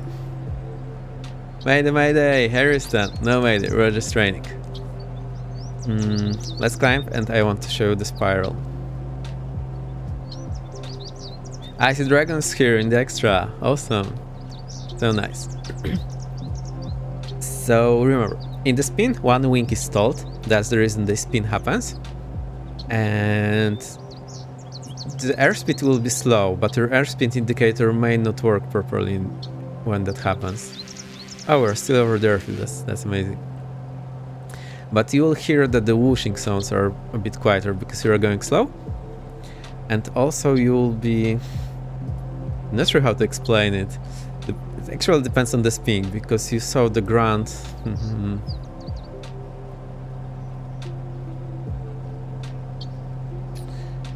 Don't know how to explain it. Basically in the spin, the aircraft goes like this. I think I need some model aircraft for the future. Very often when the spin is a bit shallower, like... So normally what happens, the first round of a spin, you will be just pointing nose down, but usually, depending on the aircraft, it will get a bit shallower, so you're at like 45-degree angle and your nose is just moving above the horizon. So in a spin, there is a chance you will see that the ground is moving sideways in front of you, like now. But this may not necessarily be the cause, so it's not always a good tell to tell the difference from the spiral. Now, what happens in a spiral, but the major difference in a spiral is that dead zombie, welcome, welcome. So let me try to enter the spiral and show you what's happening. We just go like turn, but we turn basically pointing down. And I'm pulling on the yoke back, and see, it looks somewhat like a spin, but the airspeed is increasing. So that's the spiral. Now what you need to do, you do it with the aileron. So not the rudder, but the aileron. And also what you need to do is to release back pressure on the yoke, because that's what got you into the spiral in the first place. I hope this makes sense. Radio Base here. Whoa, so many of you. Welcome, welcome. Hope you're having fun. I know the explanations may be a bit chaotic, but if you didn't get something, please ask. I'll explain again. If you have some new questions, also ask. I'll show you. Let me get a bit higher, and I'll show you the spin and the spiral again, and hopefully you will be able to see the difference. Yeah, that's Zombie. Thank you for the follow. So nice of you. Hello there. Using full rudder will following you brings me in flat spin. Nice.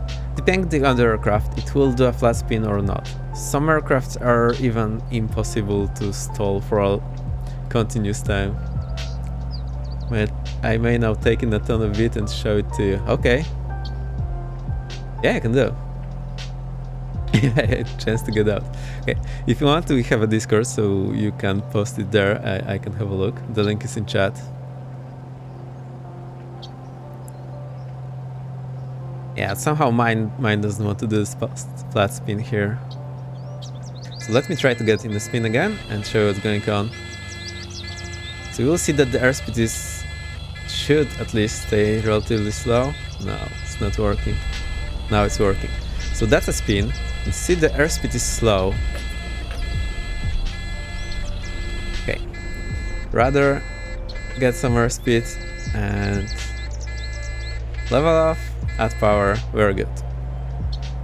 I think there is a chance to get out of flat spin if the engine is not powerful enough, because the rudders don't get enough effect. Oh, so as the flat spin, it really depends on the airframe. Now, first thing, you can get into a flatter spin on purpose by adding full power in a spin. That's one thing. Other thing is that you can't get a flat spin because your center of gravity is very back aft. Depending on the center of gravity, actually maybe you can play with that. Maybe this will help a bit. So look, my CG is very much forward now. Maybe that was the reason I was having a hard time to do the spins. Let me try to move it back.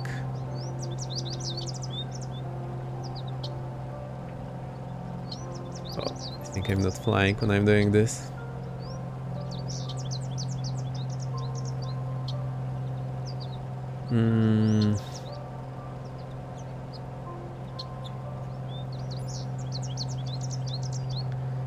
So we put 0 here. Can we put 0 on the pilot? Not really.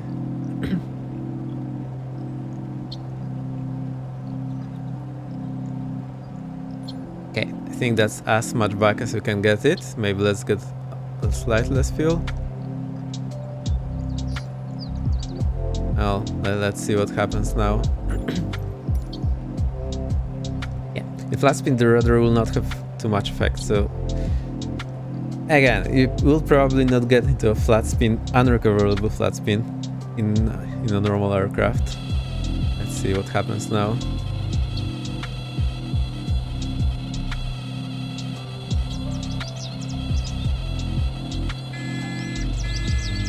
Now it doesn't want to go. Doesn't want to flatten out, so that's bothering me.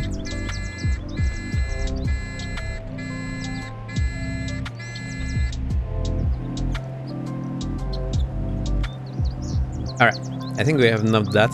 I can show you now the side slips. You're asking for that, and you'll need it for the landing, so I'll show it now. Now that's something that you do somewhat often in the GA, not so often in an airliner. So let me try to explain. Basically, when the aircraft is going forward, it has the lower drag because the frontal area is very narrow, very small. The whole idea of the slip is to go sideways, and there are two reasons why you want to do that. I will show them to you. Now, if you go sideways, well, first of all, you are going sideways. Second of all, your drag is much higher. So the way to go into a side slip, there are two ways to enter it. Basically, you need opposing rudder and aileron. If you look here at the indicator, if I go left aileron and right rudder, I will now be moving somewhere in this direction. Also, my drag is increased a lot. So you see I have a lot of left aileron and full left rudder. Now if you go outside, I reset the view, it shows that we are going there. And it has two effects that we can leverage. One is that we have increased drag, two is that we are not going where we are facing, we are going a bit to the left. So let me try to show you how we can leverage that. First one is if you want to sink. So I go throttle idle, I'll drop the gear so it doesn't beep at us, and I want to sink faster. So what I will do, I will put the rudder first, and as I'm doing that, I'm starting to add aileron. So I'm still flying the direction I was flying previously, but I am just now sinking way faster because of this increased drag. I will get to this highway so we have some reference as far as the direction goes. Let's try to do that. There is this highway below us, and I will do the side slip. Oh no, it just ends here. See the video here. Okay, let me open it in a moment.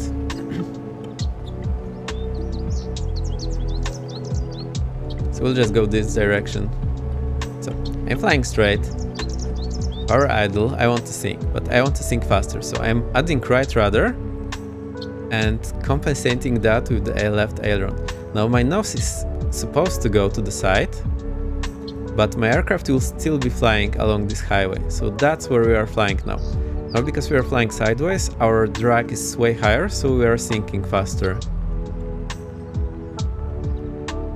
So that's how you enter one type of a side slip. I think you call this one non-directional side slip. At least that's how we call it, because basically your nose goes to the side. But we are still flying in the direction we were flying below. Now to get out of it, I'm slowly releasing the rudder and releasing the aileron. Let's climb back. I'll try to see this video.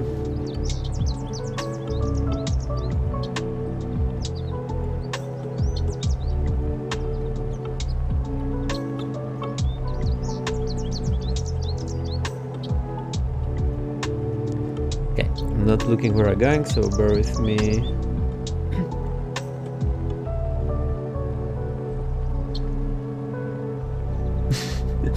Oh, so you really managed to get a flatter spin, gotcha.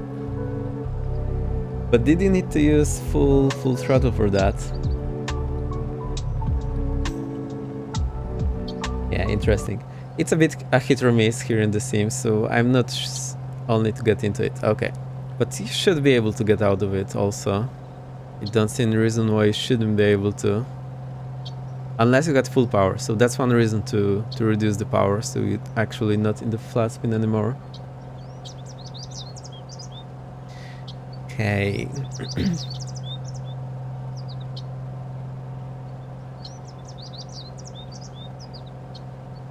What I want to do? I wanted to add some fuel so they do not run out of it and get rid of this payload.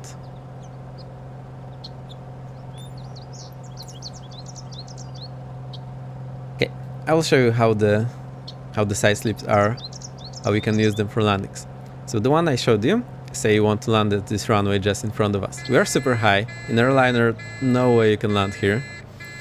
So what we can do is we can get to our gear speed, drop the gear.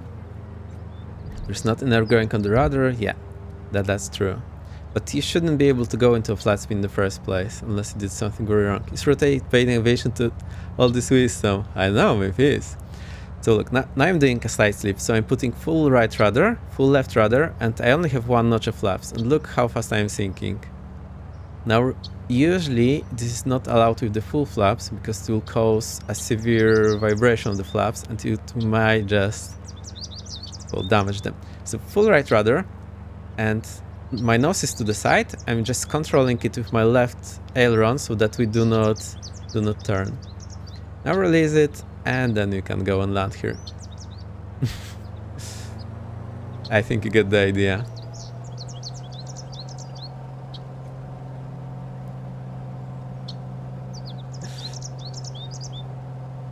I was there, a J pilot who flipped. Was I 10? Yeah, it was me who... Oh, Ton also flipped, I think, in the sim. Today for the screenshot I just flipped it with the... I'm trying to say... Blue mod.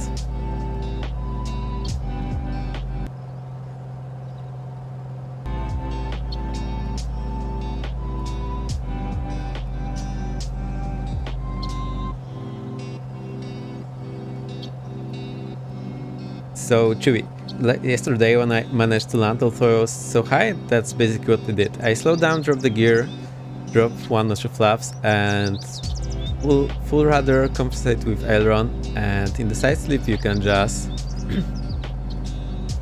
sink very fast. So now the other one, say we want to land this runway, but we are not aligned with it. Now you can do the other side slip. So you start with the aileron and you compensate with the rudder. So I'm still trying to point my nose in the same direction, but now my plane is crawling sideways until I can align with the runway. Now I slowly release both of them, and here I am. Does it make sense? So I enter into this in another way. I first do the aileron input. Now my nose is starting to move, and I compensate this with the rudder. So I'm trying to keep my nose always on the same heading, but look, now I'm going to the side. So if I'm not aligned with the runway, that's a way to correct it without having to turn. See, we are always having the same heading, but we can switch between the runways without changing our heading. Bunker Monkey, welcome, welcome.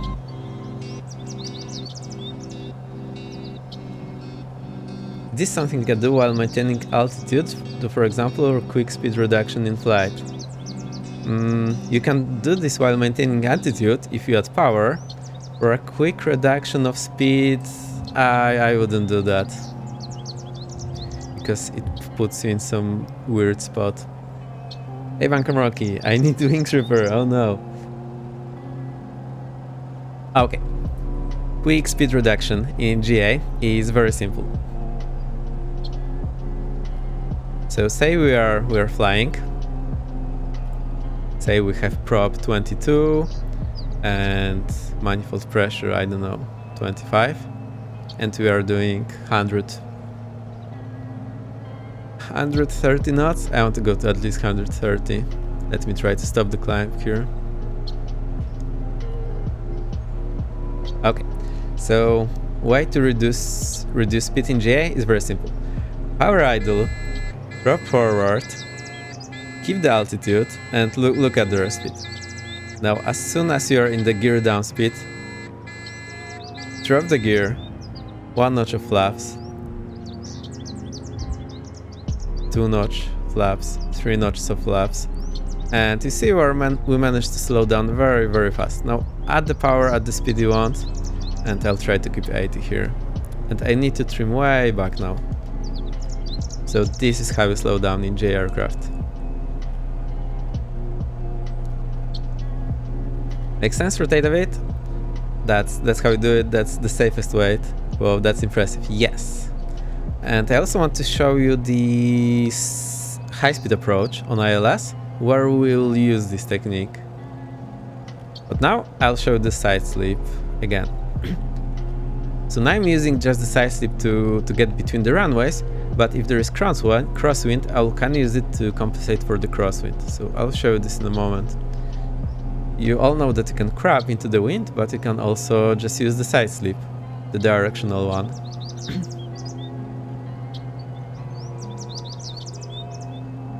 Where is the airport? I think I've lost it. Seriously, where is it?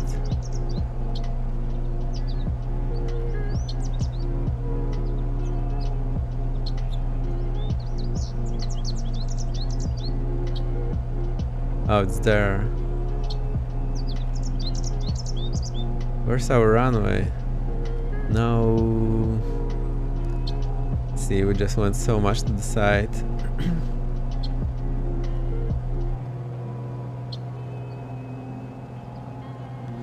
Okay, side slip is for... Okay, I'm not sure if this is the correct terminology, but the non-directional side slip. Let's call it my way.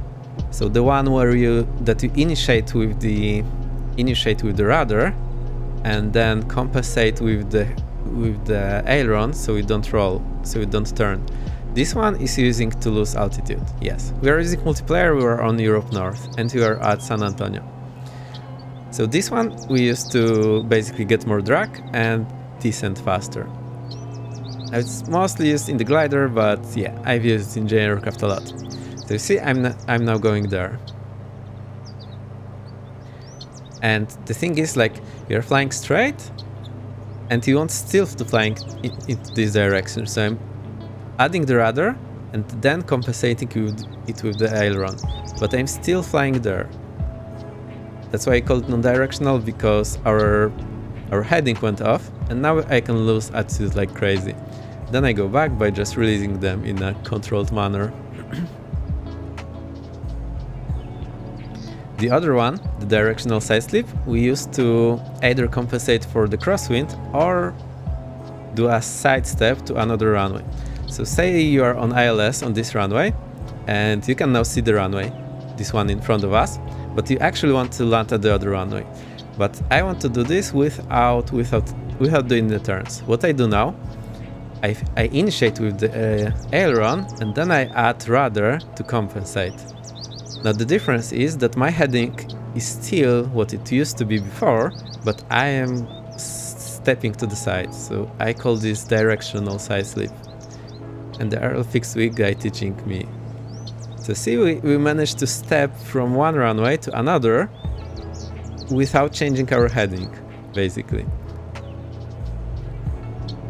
So that's one way to use it. Another way to use it is on the crosswind. So let me try to do that. I'll put the crosswind in. I hope this is making sense. If you have any questions, please shoot.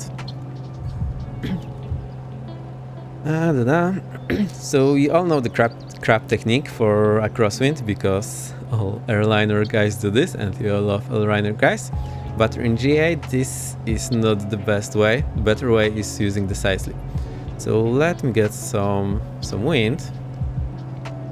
I'll try to get wind from the left. Let me try to set it up.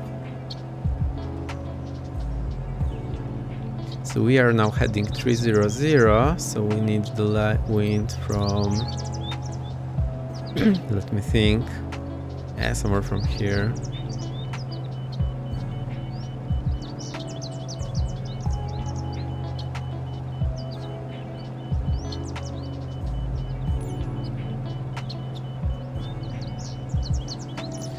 Do this now. What do I know? I don't know how many knots this is. I'm not sure why it's in meters per second. I think this is like 10 knots. I think this should be okay.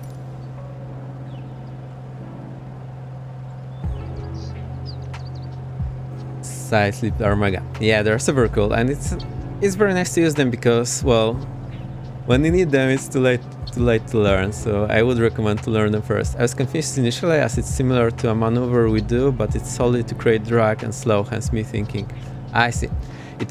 Well, we don't use it for speed reduction, but you saw how to reduce the plane. Flee the plane, all the cool kids are doing it.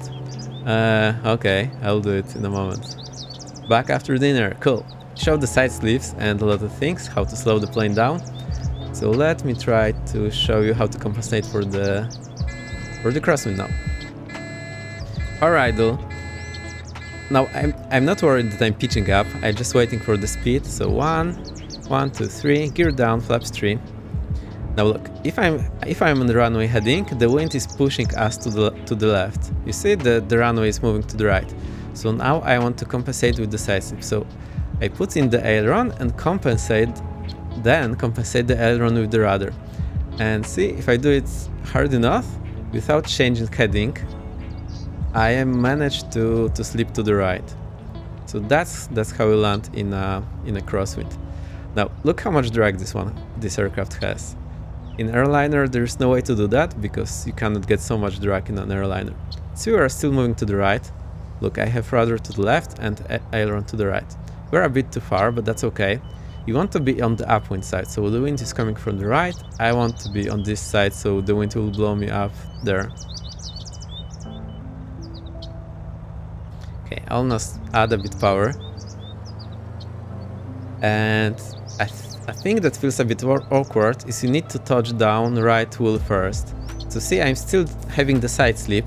I'm keeping heading with my rudder, but I'm compensating this with the aileron. So first I initiated with the aileron, then compensated with the rudder. I need to touch my right wheel first, and then slowly settle down the left wheel. This feels very awkward, especially in a real plane, but that's the way to do it. GG. Now when you go around, or when you do that, before you take off, you need to get your flaps back. So flaps 2 clicks back to 1, and we can take off again.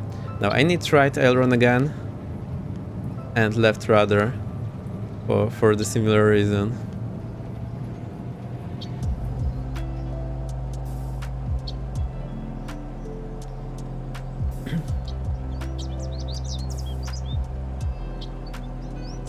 So is that enough for the crossing one landing, or do you want to see that again? Let's maybe show that again. That's impressive. Yeah, that's how I did it, and you can do this in the GA aircraft. You can try to do it in the airliner, but it doesn't allow you to bank so much because the engines are there. Again, okay. And you saw that our descent angle was really impressive because we have so much drag. With full flaps, gear and prop stopping us, that's a lot of drag. So in airliners they don't do that, mostly because the engines are there and it's easy to hit them, so they do the crab and then decrab just before touchdown. But if you're not very experienced, this is a hit or miss. It's very easy to miss that and light sideways. Now airliners, a lot of them, for example 777 or 380, they will just land in a crab because that's how they do it. And the tires can take this no problem. In the general aviation aircraft, your tires will not be heavy. So you shouldn't be doing that. That's why the side slip technique for crosswind landing is much better, simply because, well, it's just much lighter for the aircraft. Let's turn around and see where this runway is. Paying for my new tires. Now remember that I set my runway heading before the flight. This is now helping me to try to find where the airport is. Okay, we need to go for the big runway. Prop forward, mixture forward, gear down. Oh, gear was down all the time. Flaps 1. 2 is there. Cool. And that zombie is there. Whoa, so many people flying along. That's super cool. Very nice to see you. So now the wind will be from our left. So I'm not very worried about high approach angle in a GA aircraft, because I know I can compensate with full flaps and gear down. Okay, so let me get on heading first. Let's say we are on heading. So I initiate with the aileron and then try to add the rudder so that we stay on the same heading. And now we are looking for a side slip to the left. So see, I have a lot of rudder and I'm just compensating the ailerons so that our heading doesn't change. Okay, I see this going too far, so I will just release a bit of rudder, release a bit of aileron. And also remember that you control your descent rate. Okay, maybe I'll show you the next time. But you control your descent rate with the throttle. So pitch for airspeed. And see, I reduce the throttle, we are now sinking. I add throttle, this will reduce our sink rate. So remember to control the pitch control the airspeed with pitch, control your descent rate with power. So right rudder, left aileron, I'm a bit on the upwind side, and I try to touch down the left wheel first. Boom. And try to settle it down. But there is a chance the wind will blow it to the other side. That's why I was trying to be a bit on the upwind side. You will need also the left aileron throughout the landing. So even though I have landed, I still need left aileron. And this is very visible in the real aircraft. I have to go, but I'll be watching still. Cool, G. Thanks for flying along. That was super cool. Okay, I think I understand this. Crosswind landing now, and remember that you touch down the left wheel first. That's a bit awkward. Well, the upwind wheel first. And to get into the side slip, you start with the aileron, then compensate with rudder. I hope this makes sense. If something's unclear, please let me know.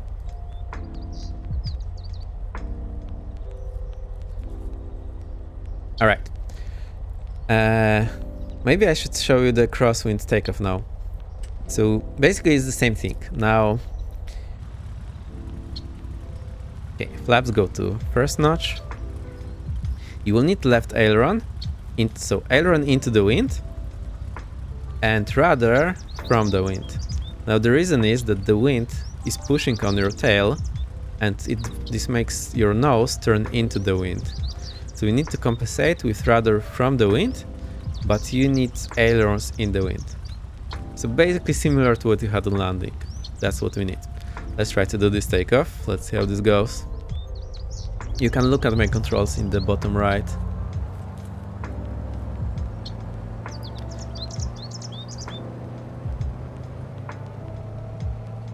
Okay, so now I need a lot of right rudder because, well, you always need the right rudder, but also because of the wind. So that's probably more than usual. Okay, as soon as you lift your nose gear, the rudder input will change because you do not have the friction again. And then once you lift off, you do not want to fly it in the side slip, you want to now crab. So you put in your wind correction and fly like that. I know where the runway is because I have set my heading back, so I see where the runway was. And that's pretty much it. Now, if your engine fails shortly after takeoff, so be below, say, 300 or 500 feet, you can't really do much, so I just cool the engine. You can just go 30 degrees left or right. There's really not more that you can do. And I'll raise the gear and flaps. And you need to find some nice spots to land.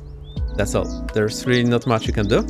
Remember that when the engine dies, you are pitching up. So what you have to do is you have to pitch up to keep the airspeed. The airspeed keeps you alive, so you really need that.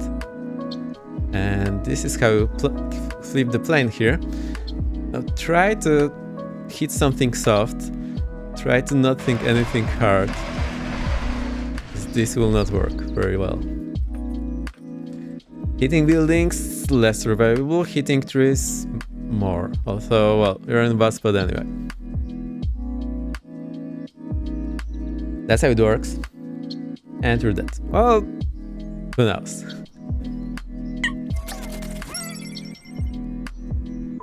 What was that? 10 minutes with another 5 gifted subs. Whoa. So nice of you. Thank you. Let's see who got one. Chewy got one. Panagon, Orca Airways, JFC Fight, Agent Presta. Awesome. Thank you, Dan. That's very nice of you. Thank you. So I just slowed up so that we can continue. Let's get the engine running again.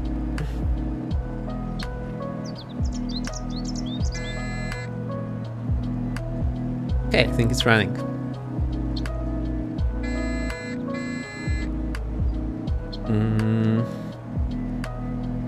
Alright, so I'll show you how we can descend very rapidly here. Just go per idle. Something is I think it's just my trim. Gear down, flaps 3, and you should be able to sink like a rock. Don't worry about the nose pointing down, as long as your airspeed is okay. Now, because we have gear down and flaps down, we should not overspeed them.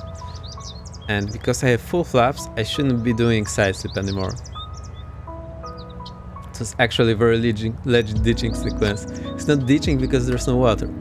So look, I'm just descending, look at my descent rate and my angle, but you see only ground, but as long as your airspeed is okay, that's fine. Your airspeed is the critical thing to look at. I'm going in some circling maneuver.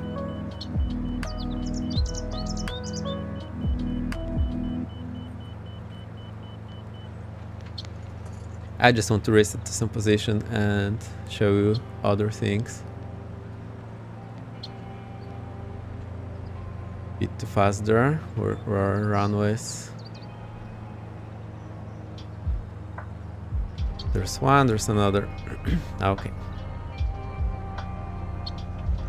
Now the failbot is disabled today, so no fun.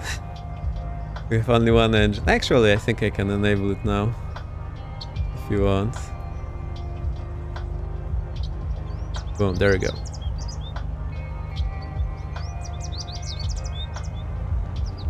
I'm adding power now, because I didn't want to hit there.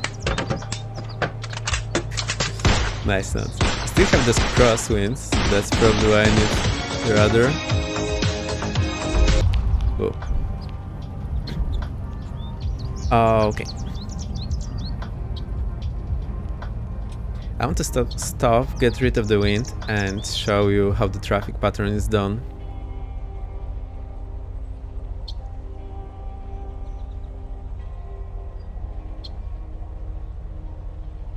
Here's our wind, let's reduce it to 0. There we go. Wind is 0. Let's go. Dryson Riding, thank you Dryson. How was the Scare Games? Welcome riders who didn't get my ditching joke. No, I didn't. You have to explain, I'm sorry. Designed by Dave, hey, welcome. Dryson Ride, okay, I need to stop and read your messages now. Hello Vex, hello Amarok, so nice to see you. It was so scary, was it? What did you play? Whoa. Just one of you. Awesome. Iceberg for all, that's you. Nice, nice. Upside down Bonanza.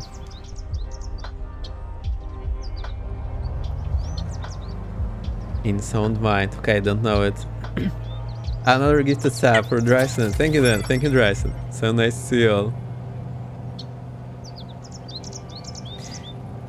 So remember our previous ditching? We had to ditch into the houses. Now that's the reason why I would rather take all the runway I have, even though it cost me 5 or 10 minutes of taxi. Because if my engine fails now, I just failed it. Okay, so I need to just pitch down for airspeed. I'll get the flaps full so I have more drag. RS this, don't worry about the stall horn. And boom, there we go. So that's one reason why we would rather want to use all the runway available, even if it looks a bit unnecessary.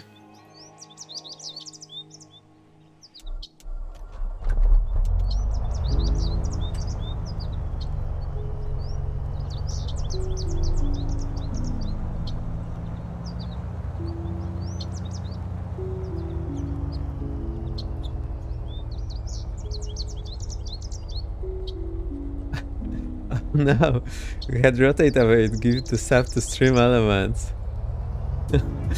Oh no, what happened? I'll need to fix it later. Cannot go to waste.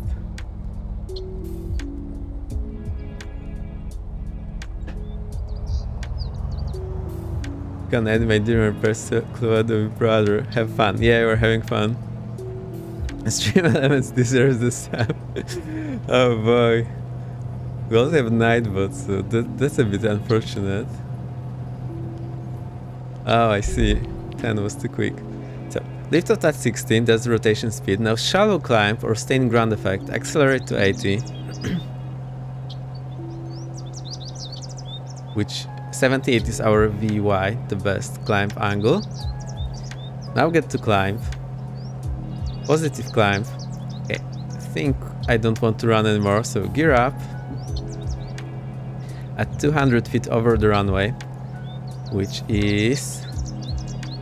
will be standby. Now, reduce the power, 25 on manifold pressure, 25 on the prop. Continue the climb. At 300, flaps up. Now this will, when flaps are going up, this will probably pitch down. So you need to remember to pull a bit or be careful about that. Landing lights off, fuel pump off. That's what they do. Next, you continue straight ahead until you get 500 feet over the runway. So that's now. And you can do the traffic pattern. We'll do one to the right. I have this heading here so I can observe and I will see where the right is. Remember that you always need to correct for the wind, which I have conveniently disabled here for me. So try not to turn below 500 feet, and you need to land straight ahead below 300 feet or even better 500 feet. Okay, that was our upwind leg. Now we do the crosswind leg. So we're flying sideways from the runway. And okay, smashed our partner altitude, which was 1900. This aircraft climbs a bit too well. I'll now reduce the climb power, so I'll go 22, 20 maybe. Trim down and get down to 1800. I think that's enough. We'll go for down the leg. I'll try to accelerate because I want to show you how to slow down.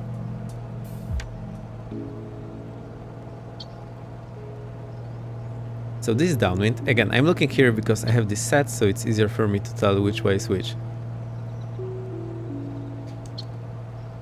There's our runway.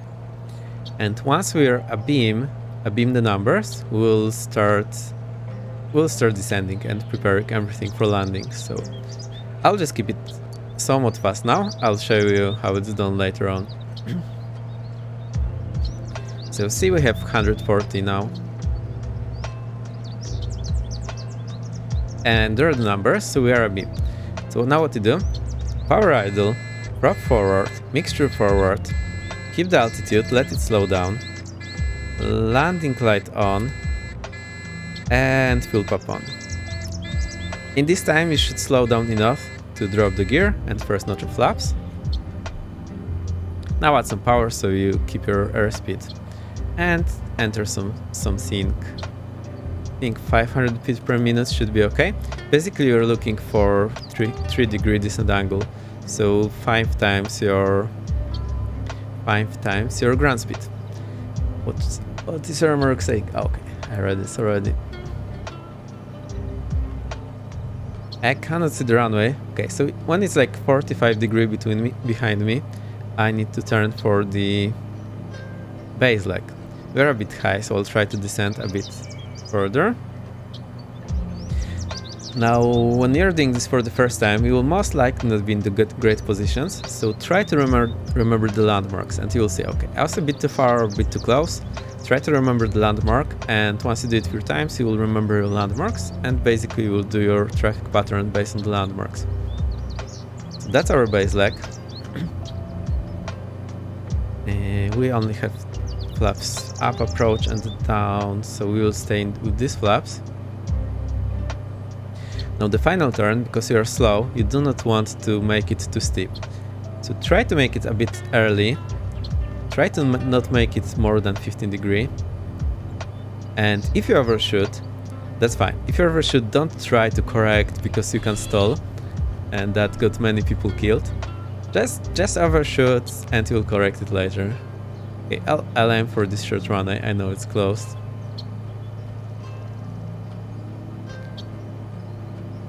If you overshoot, just get down, or you can do a side slip to get back on the center line, as we have just learned. Flaps full. Now remember, control your speed with pitch, control your descent with throttle. So I'm trying to keep around 80 knots. and controlling my descent rate with the throttle. If I'm too high, just reduce the throttle. If I'm going too fast down, add some throttle. Now the thing I want to show you for a smooth touchdown, what will happen is I just keep constant power, decent power and constant speed. As soon as we'll get in the ground effect, I do not touch the throttle. I can float the plane over the runway. So I get into the ground effect, just pull back a bit, and the plane with the decent power will just float over the runway. And now if you want to gently touch down, you can slowly roll back power and keep same airspeed. So we need to pitch back a bit, and the aircraft will slowly settle down. And boom, that's how we make it very smooth, and you don't need to try to feel where your gear is, because sometimes that's difficult to feel. Full power, we are going around. Now we need to accelerate, so flaps need to go one click up, keep their airspeed,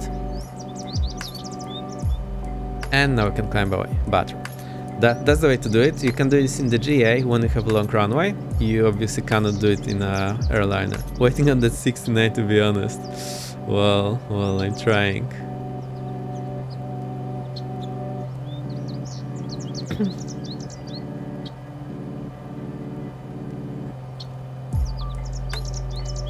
Any more questions? I still have some things to go over. But I think you know how to do the side slips and which one which. So the non-directional one when you want to lose altitude, directional one when you want to sidestep to another runway, or correct for the crosswind. So this one for losing altitude, this one for sidestepping or correcting for the crosswind. I can't believe it's not butter, salt pre-butter. I showed you how to do the approaches, I showed you how to do the traffic pattern, so now I can show you some dead stick training, dead stick landing training. Dan already knows that, so what you do is you go 1000 feet over the runway or 1500 feet over the runway.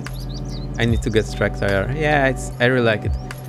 I have track and Toby, now it depends what I need. If I'm flying GA, that I like track better, because what I can do is I can look to the side, move my head forward, and then my head moves forward. With the track IR, if I did that, my head moves into the wrong way, so I don't really like it. Yeah, both, yeah. Oh, I forgot the gear up. How did I forget it?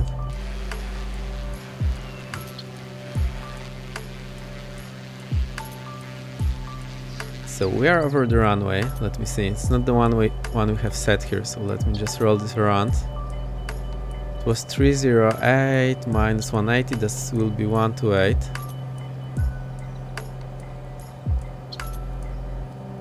Okay, we're 2000 feet. So I'll just kill the engine. Now I'm not sure if I can feather this engine. So that's a bit of a bummer. I'll just go prop all the way back. Let's see if it feathers. Sometimes you need to slow down for it to feather, but I think it will just not feather. So that's okay, we have to leave this with this. And we just do some very narrow traffic pattern. Just go to the right. Now, initially you may think the aircraft flies worse than it actually does, and you will end up high. So let's try to do that. I'll just keep some like 30 degrees, so we gain some distance for our final turn. Make sure to keep your airspeed. You should check what your best glide airspeed is and just follow that. Let's say we will stay at 85 knots because we have the windmilling prop.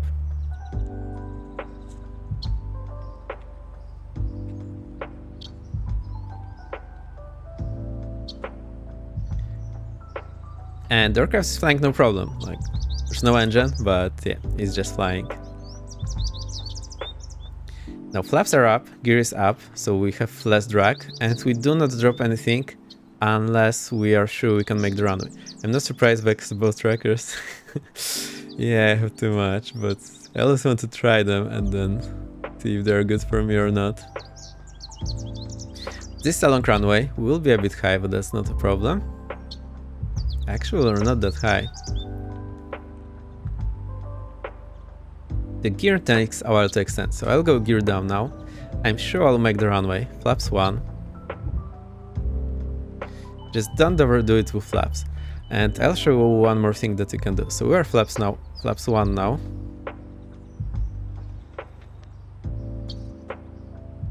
And I'll get into ground effect and drop one more notch of flaps. This should gain us some distance. So if you are just short of the runway, okay, flaps go down. Now you can get just a bit of distance like that. Okay, let's restart this engine. Oh, it's already started. Flaps 1. I'm glad I mentioned track. I think I was gonna go for the Toby since track is better my type of flying. Yeah, it really depends. So I would like to show you, but I'm not sure how to do that. So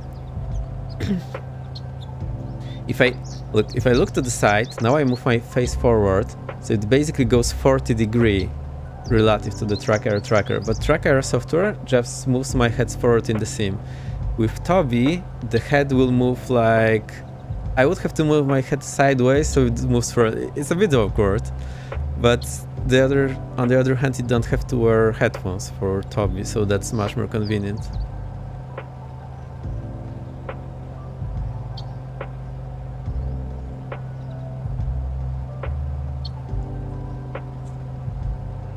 Yeah, exactly. when I have Toby look sideways and try to move my head forward, it goes sideways. That's a bit unintuitive. Alright, another thing I wanted to show you is S-turns. So let me try to draw it now. Yeah, for Heli I think track arrow will be better. For flying Airbus or Boeing, if you don't want to wear headset, then Toby is better, I think. That's how I use them at least. If you need to be precise and move your head around the cockpit, I like track arrow better. For example, now I look up and move my head forward. It actually moves where we are expecting to. The Toby would simply, I don't know, move up. Okay, maybe it would work actually. I have this one with the IR diodes that comes with it, so this one, and I have never had any problem. Also, I've heard people, if they have sun from the back shining into the track IR camera, then it doesn't work very well.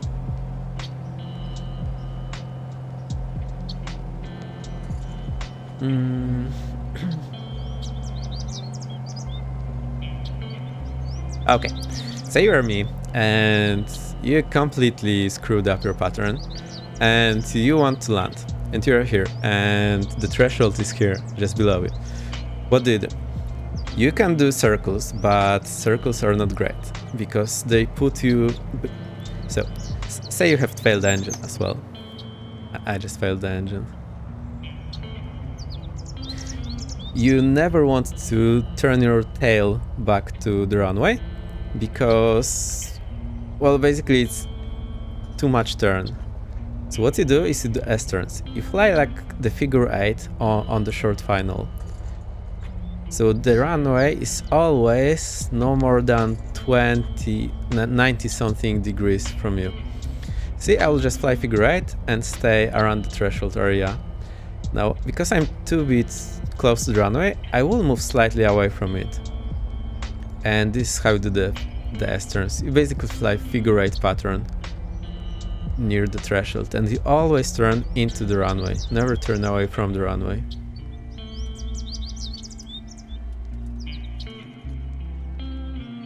I think I have overdone it and will not make that runway. Yeah, it's okay. That makes sense. I will draw this in paint in a moment, so you have the idea. Oh, the gear is down. Flap 1. Keep the speed. Like, whatever happens, do not stall it. It's better to land in a field than to stall the aircraft, because if you stall it and you hit nose first, you will most likely not walk away from that. Does this make sense? I'll try to draw this in paint so you get the idea.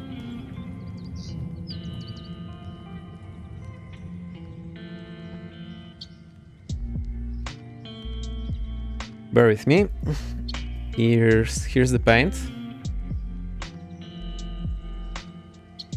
Here's the clock. The clock is for 10. I don't know what. He needs to say the secret words or someone else, and then I'll stop the clock. Okay, so we're in paint, and here's our runway. Runway threshold. Why is it so unresponsive?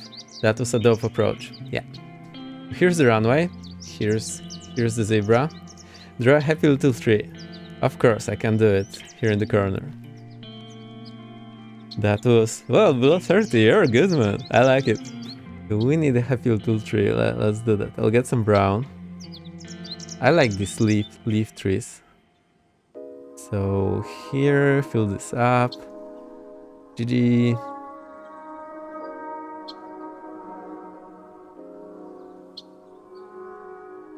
I think we need to make it a bit bigger so it's a bit happier. There we go.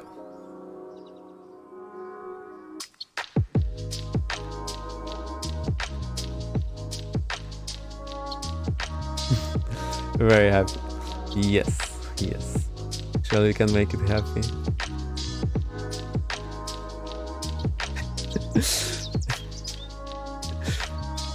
No, I was kidding. It's a...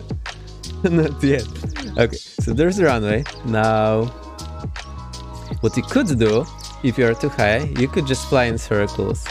But if you're flying in circles, the problem is that when you are here, well, you may very like not make the runway, because look, now you have to turn 180 degrees to make the runway. That's really far. So that's not a great idea. Try not to do that. Also, the wind is pushing you back from the runway, like everything is working against it, so do not do that. The way to go is the S-turns. So to do the S-turns, you basically...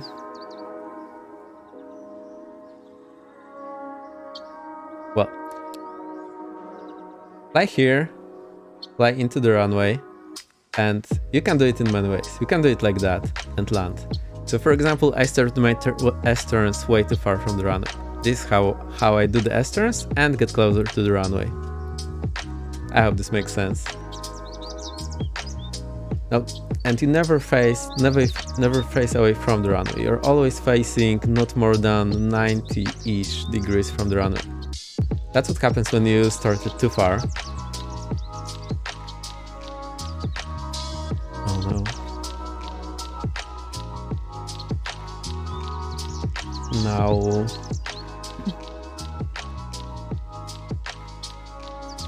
ideally, if you want to stay in the same spot, so you can stay, for example, somewhere over here,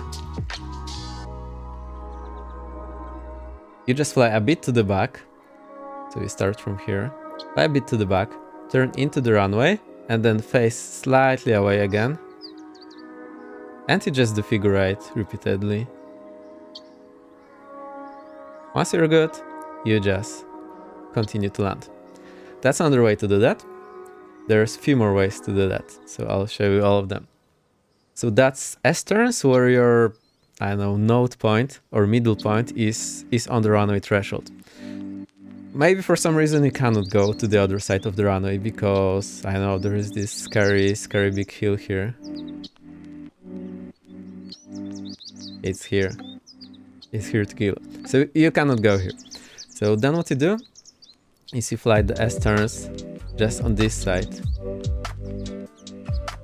I just drew it wrong, so let me try again. Let me see. You're facing to the runway, turn away from the runway, you turn into the runway. So you can just fly the S-turns to the side. That's another way to do it. Okay, that's it. Another way that can happen is you are way too close to the runway. So what you do, you go slightly back, turn into the runway. So remember, you always turn into the runway. Try to fly back. Yeah, that's pretty much what I did in preschool.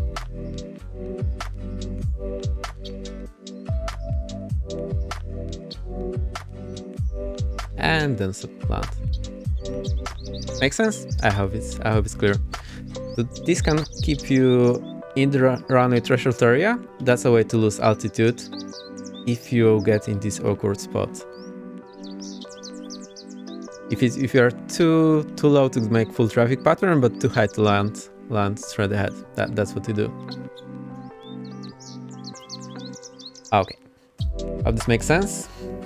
If you have any questions, please let me know. What do we do next? See the time we are up for. Always have a hard time finding it. 2:36. Wow, so we have a lot of time to go. Cool. Anything you want to see? Anything you're missing? Or do you have some questions? Or do I need to cover something that I missed? I wanted to show you the carb hit, so maybe we'll switch to Cessna 152 and I'll show you the carb hit.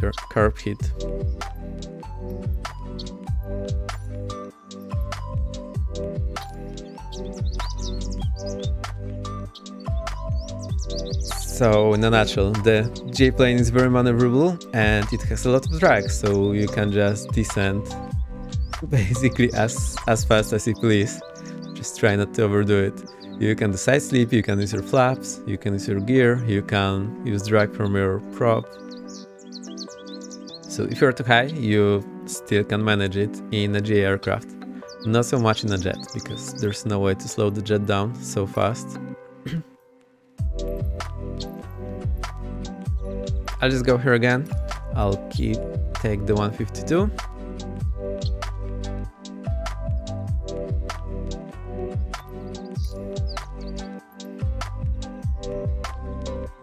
I'll just take the default one. I have this from JP Logistics, but I want to show the default one, so you can actually use the same thing that I have.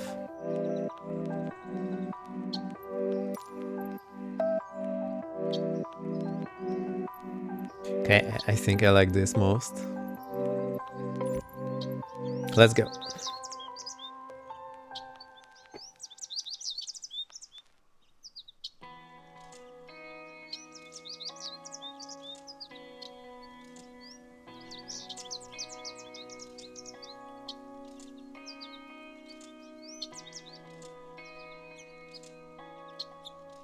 Alright, it's almost there. I wanted this one because it has carburetor hit and I wanted just to show you when and how to use it. I'll just do a few traffic patterns and you'll get the idea. So to try to explain what it does, in carbureted aircraft you have this carburetor, which is basically adding fuel to the air and mixing it. Now the problem with it is that it drops the pressure and it can cause icing. So even though there is no ice in the air, when you drop the pressure, the vapor can just condensate and start icing up. And to help with this, you have the carb hit. Now remember I was telling you about the throttle. So when it's full open, basically you don't need carb hit because there is not so much pressure drop there. Only when you are not at full power, you need the carburetor hit, and you only use it for a while as a precaution or when you hear the engine running rough. Now the thing itself, it's here, you just pull it. Another thing that I read is you either pull it all the way back or just close it. You shouldn't be using it like halfway, either all the way in or closed. At least that was in the Rotax manual. Some engines might be different. Also, I have nice links for you. So things I was talking about before, we have manifold pressure. That's a great article. The link is in chat. I absolutely love it. I have the one about the prop, so I tried to briefly explain it. And we have also one about mixture. I'm not sure if Carp is explained any of them, but those three articles are just great. I recommend you to read them. This aircraft, I need to shut down everything. It doesn't have a prop control, just the mixture. So everything is very similar to the Bonanza, except there is this wing here which is obscuring the view, which I'm not fan of, so I prefer the low-wing aircraft, just because it's a bit easier for me to see where I'm going.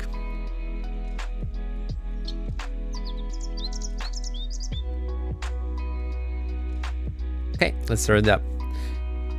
It's a bit dark here, but that's okay. Parking brake is set.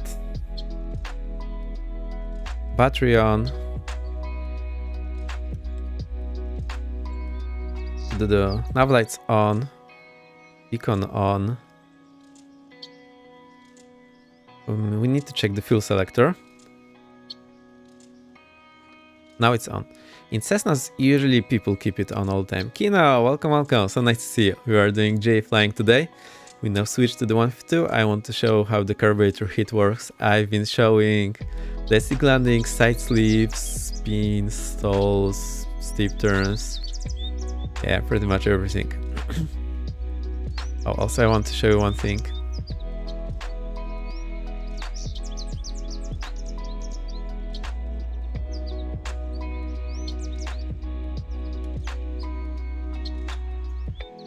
I've just turned the plane around.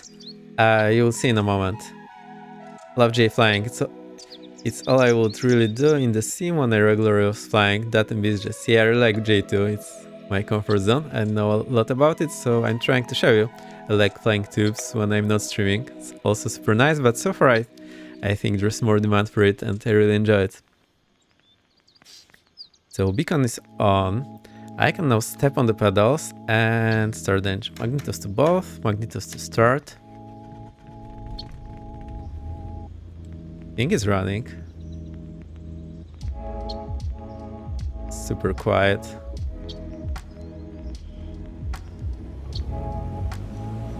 Okay, gets louder when I put the power in. That's done. Now we need our radius. The radius here, you just use this rotary knobs to turn all of them on. There is no radio master. Transponder to standby. Oh, they're actually all on. So normally if you pull this all the way to the left, the volume, they will shut down. Yeah. So usually when you go into the aircraft, they should be shut down. Actually forgot to check and you just turn the volume. That is done. I want to set my... Okay, we do not have a heading back, but we can set this here. We have the OBS, so we can set 308. I'll not tell you why I turned the aircraft around. I'll show you on the runway. Okay, that's pretty much it.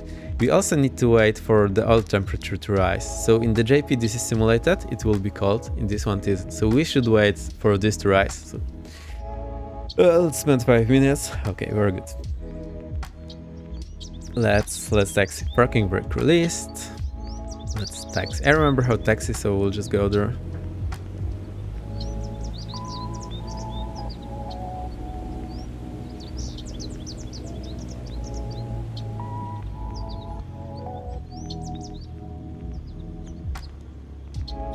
Ha, it's nice to be in a Cessna again. It's so small though. Slowing down a bit to the right. Also sometimes I'm using differential brakes, so I'm adding only some right brake to help it turn.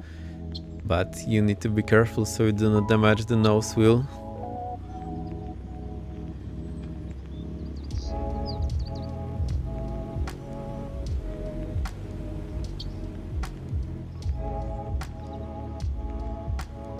Right, just taxiing, same route we took last time, so I remember how to go there. How this don't need to show you or look.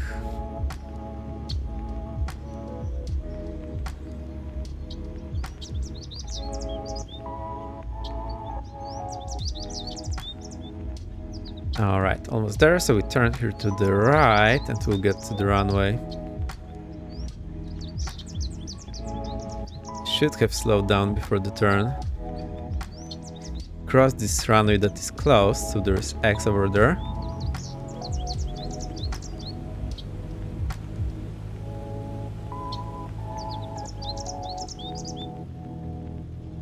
And stop there at the runway. holding point.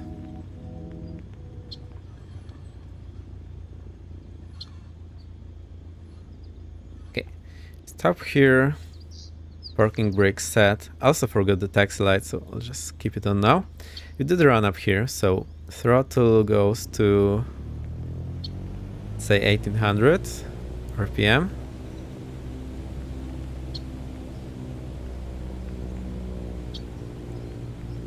Okay, it's 1800. Oh, I forgot also the alternator. Oh no, I'm so all over the place. Now check magnetos, so to left, check the drop. That's 150, so that's on the edge of what's allowed. Go back up to 1800. Now it's actually on 1600, so let's try that again. Okay, this should be 1800. Let's try left again. Goes down by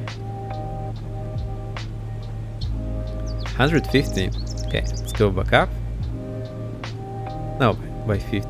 Okay, now to the right. Should go down the same amount. It's 50 again, that's okay. We do not have the prop here, but what we check is we check the carpets. So we just pull it and see that there is drop. Now some of the air is redirected to hit it, and I don't fully understand why it's dropping, but that's the way to check it. So that's it. Now remember, you do not use it at full power. You only use it when there is visible moisture or the engine starts running rough, or if you're descending as a precaution. Pretty much it. So I'll show you how this works when you're in flight. Get ready, taxi light off, landing light off, strobe on, transponder alt, flaps 1, and that's all we need for departure. Parking brake released, check the approach area, nothing there, so you can line up and take off.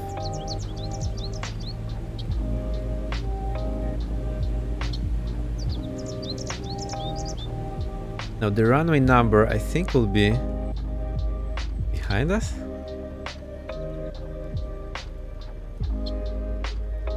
Yeah, it's there, 31. Don't see the letter.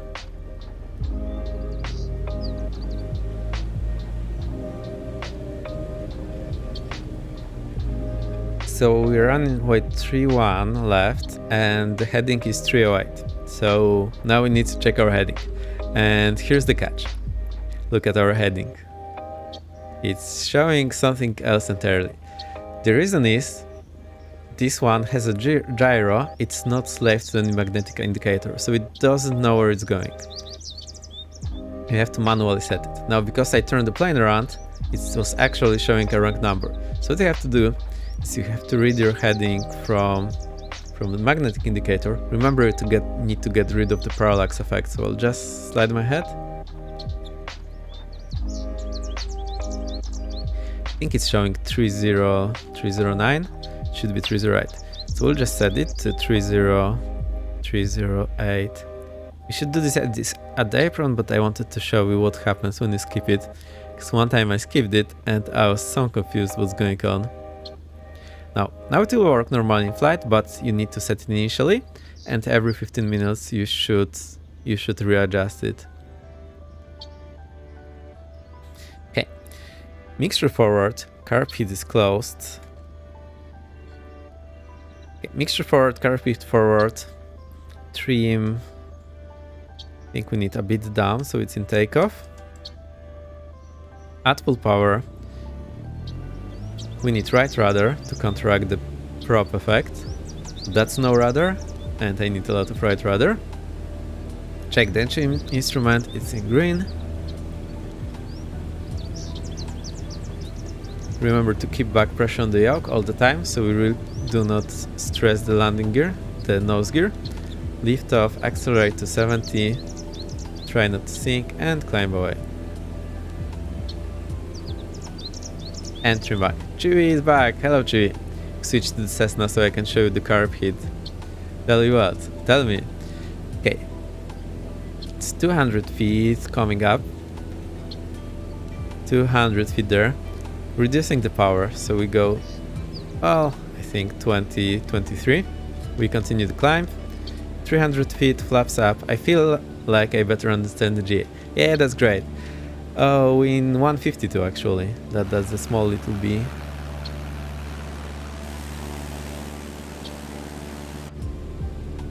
Flaps up, remember, okay, maybe I can show you. So I go flaps 1 and I will trim it. Let me try to trim it.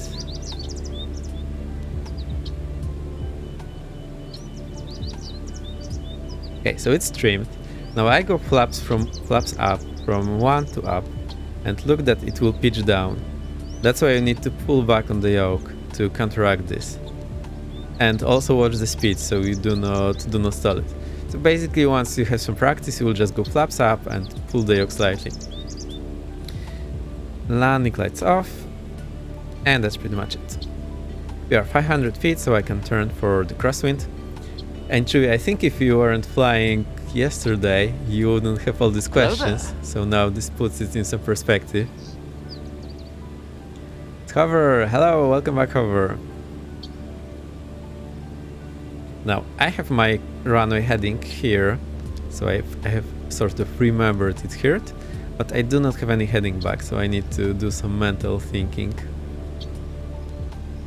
And now we're doing crosswind leg, so that was upwind leg and crosswind leg. One thing to note, once you take off, you may be at the correct height to turn well, you shouldn't turn before you reach end of the runway, otherwise you just might confuse everyone. So it's a good idea when you take off, make sure you reach the end of the runway and only then start to turn. This will make it easier for everyone to see what's going on. We're at pattern altitude, so how has the stream been? Yeah, very nice. I showed many things. I think everyone enjoyed. Also do some practice for me. So level off first, gain speed and then reduce the power. 80 knots is what we want to fly. Turn left for downwind. Very eventual expect. Yeah, we only landed between the houses once because I wanted to show you what happens when you lose engine right after takeoff. And you didn't want to taxi to the beginning of the runway. So we lost the power after takeoff. We were already out of runway and we had to land between the houses. So I'm now just looking to have 310 here on the bottom. Flat, give or take wind correction. That zombie is there. Nice, nice. Yeah, it flies really well. I can recommend this 152. That's the default one. It's super nice for flying.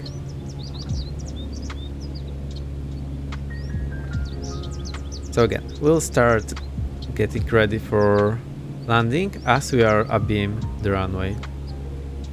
Abeam the runway, well, abeam the threshold. So that's somewhere there. Mid runway, you can report downwind. And, alright, you can also do it abeam. Well, best place is mid runway. Watch the vid back tomorrow, no problem. Too late to go in the plane. Yeah, I understand. I've had a good time. Enjoy. Yeah, video is okay. Same as VOD.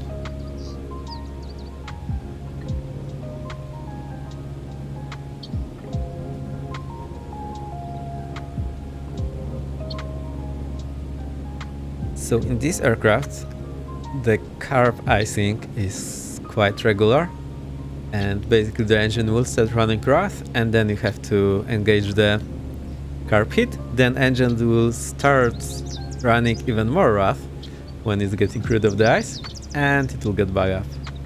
Okay, we're abeam. So what we do? Roll back the throttle, carb heat on, because we cannot engage it when the throttle is full or cruise setting. Well, when it's full, it's in cruise setting only when we need it. Landing light on and flaps 1. Now, keep the descent right already here. Let's wait until the runway is like 45 degrees behind us. The runway threshold. I see. To carry any fuel wouldn't be able to go through the runway. Okay, now it's like 45 degrees behind us, so I'll start turning base. And you keep the descent at all time. I don't remember the exact altitude it should put you, so it's a bit of a training. Also, you can remember the landmarks if you're flying in the same area multiple times. So I'm looking to put 310 here on the left. So here's 310 on the left. This should be our base. Probably run out of runway per each rotation speed. Should go for this runway for speed shuttles. I think it's the longest one there is. I think I got a bit far, so I added some power, but it's still decent power. So you see it's on the low end, that's why you need the carb heat.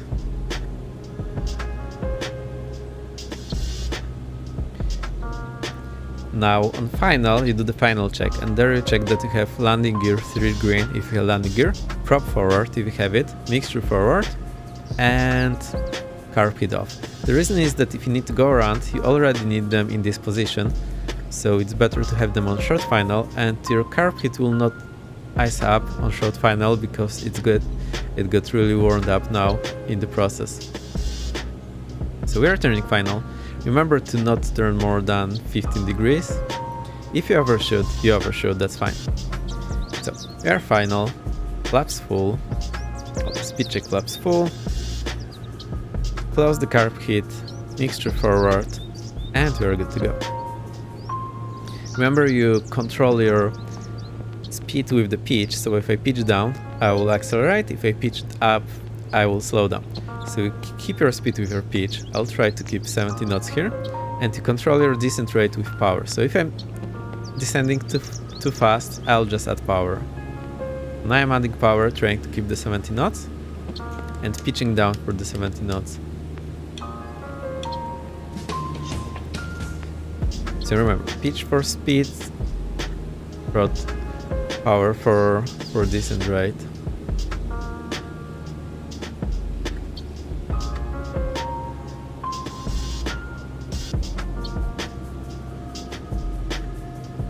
I'll read your message in a second, however. Okay, that's pretty much it. Now imagine you want to go around here, so you had full power. Now you don't have time to check the prop and mixture. Well, you should just make sure everything is forward, including the carb heat. Now we can't accelerate because we have flaps full. So flaps up one notch, let it accelerate a bit. Flaps up another notch, make sure it doesn't sink, and continue as usual. I think that all makes sense now. That's what I have done at Horden, just past the run to 6, there's a river also that showed to me the airport. Yeah, that's nice, the airport is just north of the river. Yes, once you do a few patterns over one area, you can just learn those landmarks, so you always end up in the same spot. That's very handy. Okay, we'll do one more track pattern and we'll stop here. I will add some wind so you have some, well, basically see again what's going on when you have wind. So I will add wind from water.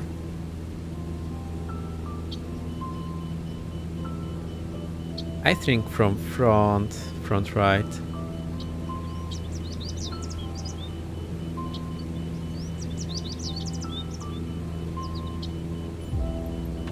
Okay, so need correction into the wind. We got to reduce power, flaps up, landing lights off. We are away past our turnaround too, so we can already turn. If I want to go to Manchester from Horden, just follow the river and GC comes in the view. Nice, nice. So, completed the upwind leg, turning into crosswind leg. Again, I'm not calculating the headings, I just look for the 310 to be on the right. That's the easiest way for me. It's our parting altitude, so I'll accelerate first. Already accelerated, and reduce the power.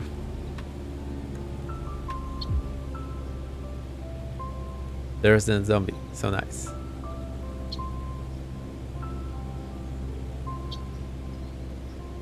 I think I can turn already. So once you do a few patterns, well, when you do first pattern, try to look for the landmarks, then you will see if you ended up too close or too far, and correct on the next run. In the turn I'm adding a bit power.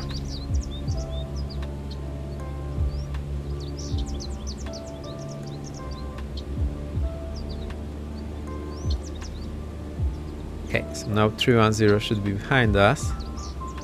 Should have learned those landmarks by now, but I wasn't very careful. So our final will be somewhere before this high building. Yeah, so basically somewhere here.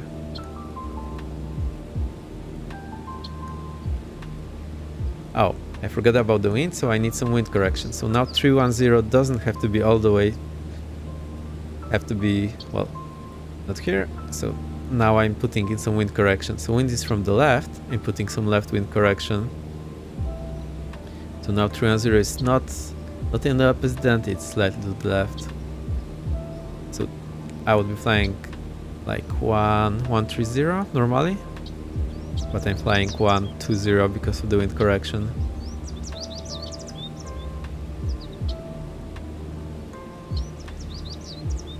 We are a beam, so reduce the power again, carb hit on, start descent, landing light on, one notch of flaps, and keep the descent. We are looking for 3-degree descent angle, so this is ground speed times 5, so 80 times 5, well, 400 I think, feet per minute, give or take, doesn't be super exact. So I will just turn into this building for our base. I think this will be fine, maybe even closer. So I looked where to turn, because now I don't see the runway, because the wing is obscuring the view.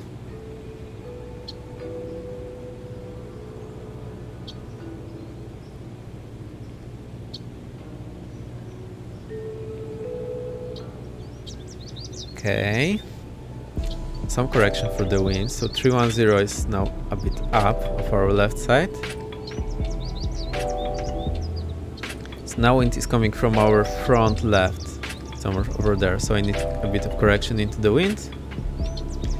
We are slightly high. I'll go flaps 2 here on the base leg. Get more descent. I'll start turning final. I may not end up exactly on final, I'll just correct once we roll out. Remember, 15-degree bank, try not to overshoot. Well, if you're overshooting, just let it overshoot and collect later. We are a bit too early here, so I need to extend this. Descent. Keep 70 knots, flaps full. Pitch for 70 knots. And we'll need correction to the wind. So, aileron first, then rudder to keep the heading. And let's see how that works. So you can look at my controls. I have right aileron and left rudder. It doesn't seem like that when you look outside, but controls are definitely showing this. So more right aileron, add some power so it do not sink so fast. Get to ground effect, slowly roll back the power, touch down the right wheel first. Now, try to release the controls, settle down the other wheel, and there we go. Also remember to pull the yoke back as you roll out. So you remove this pressure from the nose wheel. Lightly salted butter, yeah. And you need a lot of right aileron. Especially in the high-wing aircraft. This is more pronounced in high-wing aircraft than low-wing aircraft.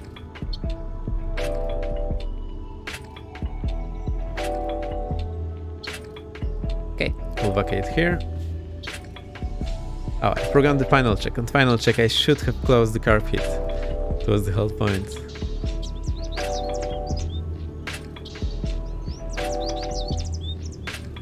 Turn right hit, get to our hangar, and we'll finish up here. I think there's our hangar. It has this nice painting all over it.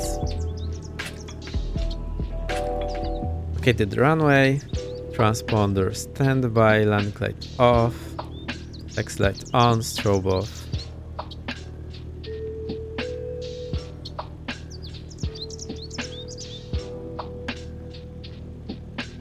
We cross the runway that is closed. That zombie is behind us, so nice. Okay. Turn right here, we'll get to the hangar. There's Cessna Citation and Beechcraft hangar here, and some Cessna Citation standing here. Looks really cool.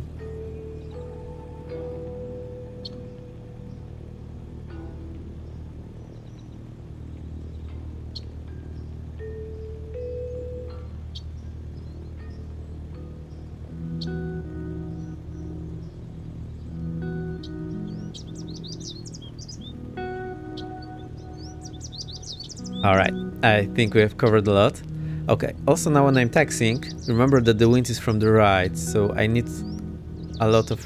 Well, sorry, the wind is from the left, so I need a lot of opposite rudder, because the wind is pushing on my tail, and I need to compensate with the rudder.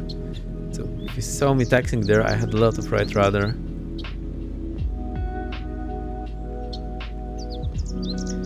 There's the guy, so let's try to taxi here. Landing light off, so it not blind him, although this one is not so strong. Oh, it actually works.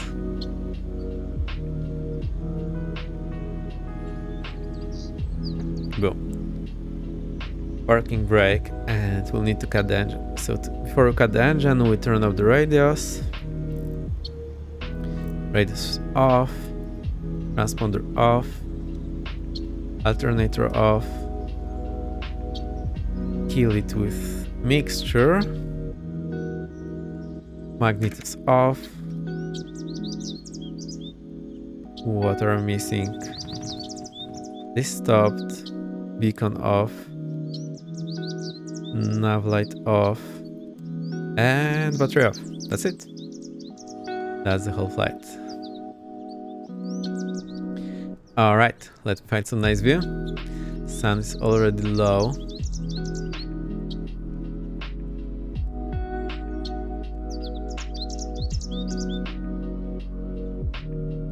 I'll hide this controls indicator.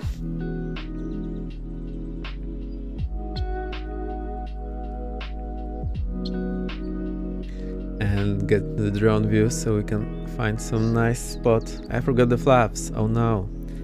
I need the battery now. Not focused, I'm forgetting things. So see, we need more practice. Oh. I know it's not working the drone mode.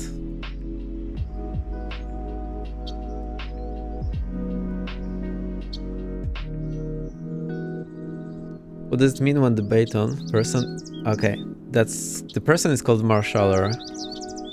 Points one of the batons to their head after they have stopped you. Okay. I think he means to cut the engine. I'll check it. 1 sec.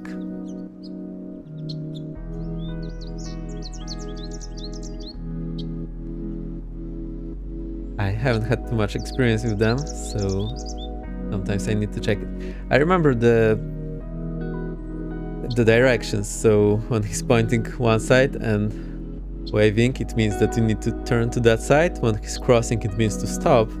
Also, he will first show you where the position is, and just waving means to go ahead. The one you're asking for, I'm just getting this.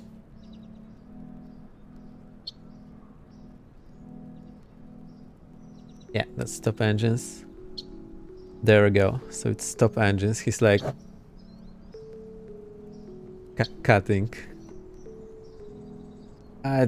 Somewhat expected, because first he would usually show you to get the parking brakes on. You can just Google marshaller signs or whatever, and you'll get this aircraft marshalling signs. And basically, first he will just hold still. Then he will show you where's the position to park. So he'll do like that. So he'll tell you, okay, in front of me, that's where you need to park. Or sometimes that's somewhere else because he's not in position yet. So sometimes he'll tell you, you'll park there, but now I'm here. And he'll tell you, go forward, turn left, forward, right. Okay. You get the idea. Just remember, you turn in the direction of the hand that's flat. So this is turn left, this turn right. Then he will slowly do the stop. So he will slowly do that. Once his hands cross, that's when you hit the brakes hard. like a stop.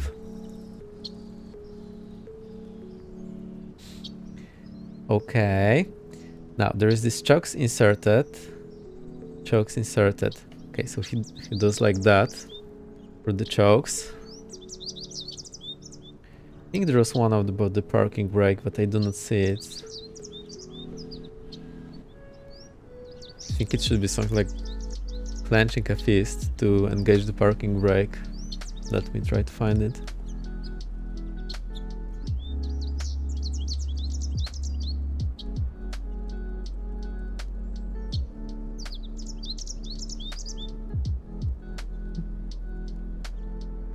There we go. So there's set brakes, it's clenching fist.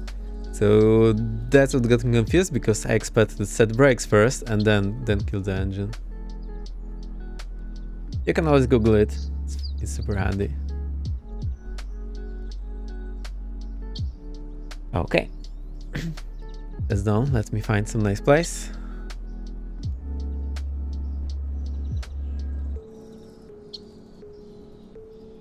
Oh.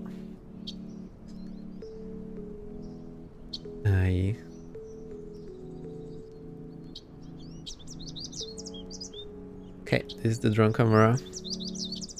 Thanks, Vex. Always very confused. Yeah, no worries. Sometimes I forget those two and I have to check. If you're not using this regularly, the least used ones you'll forget. So always good idea to have this handy. I think this looks nice. We'll stay like that.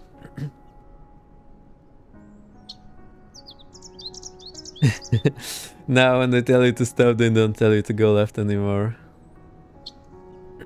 Sometimes it's also very scary because I think they'll hit something because it looks like this, but it tells you to go. Sometimes they expect you to taxi real fast because that's what the pros do. I need to take it a bit slower. So I just go my pace, make sure everything is safe and follow his instructions. If he's bothered about it, well, no problem. Just noticed the flight on top is showing an ANA, but well, okay, let me fill it in.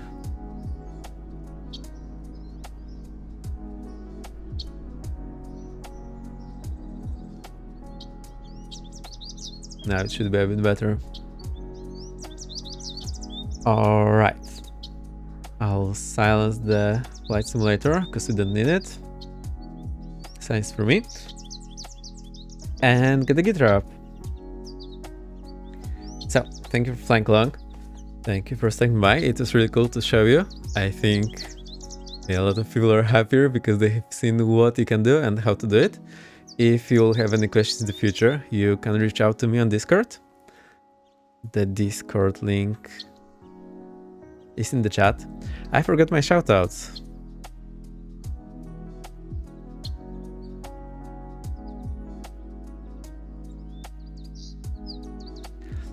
Let's do one for Dryson. He rated us, so if you don't know Dryson and didn't come from the right, yeah, go check out. He's flying a lot of tubes and I really enjoy watching the chill streams. Okay, I'll get the guitar up, so I'll mute myself for a moment and get the guitar up, unlock my seats. I'll be ready to play the outro. So, one sec.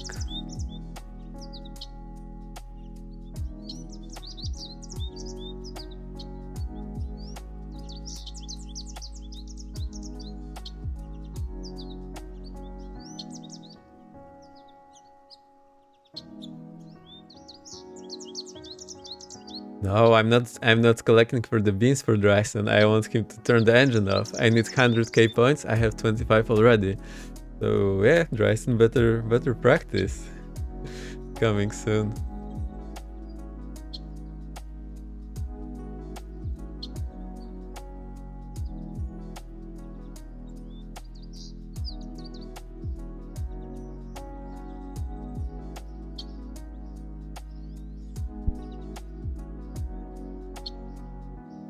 No worries, Cover. We get what you're trying to say, even if it's wrong. No worries about it. So if you would like to practice anything I showed, it may or may not be easy. If you're having any problems, you can try to practice and just do it right, or you can ask on Discord. I'll try to help and tell you what you're doing wrong. Other than that, I think I've explained a lot, even in a lot of details, so you should have an easy time following all of this.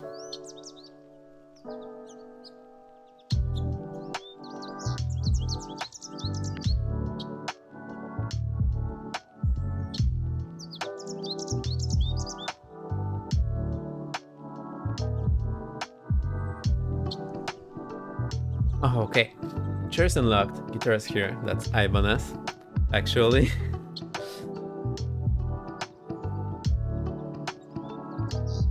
That still looks like pretty cool guitar. I really like it. And let me kill the music and we'll play. That Ibanez, yeah. Single fuck. Stage breaks.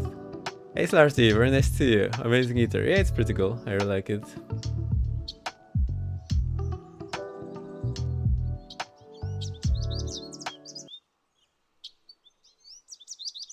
Chips are in. They have been for the whole stream. I hope you like them. They're not disturbing too much.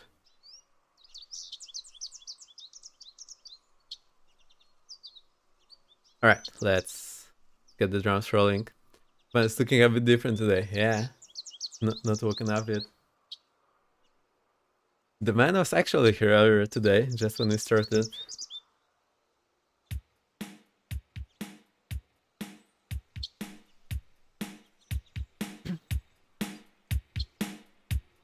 That's the drums. I will try to play the same thing I played in the intro, so bear with me.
Beginning of the loop, I didn't hit it perfectly, so it's a bit off, but it should be fine. Here comes the bass. I have Fender Square, Precision, well, PJ bass.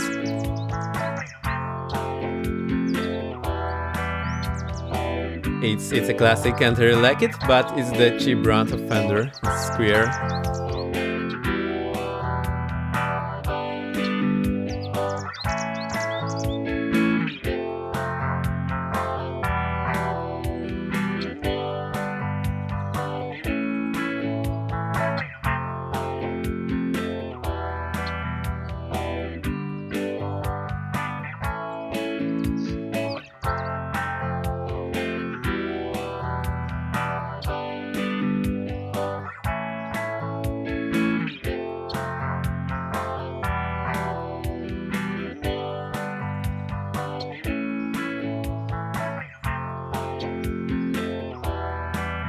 Hang on, I think the bass is not coming through. I'll try to troubleshoot it.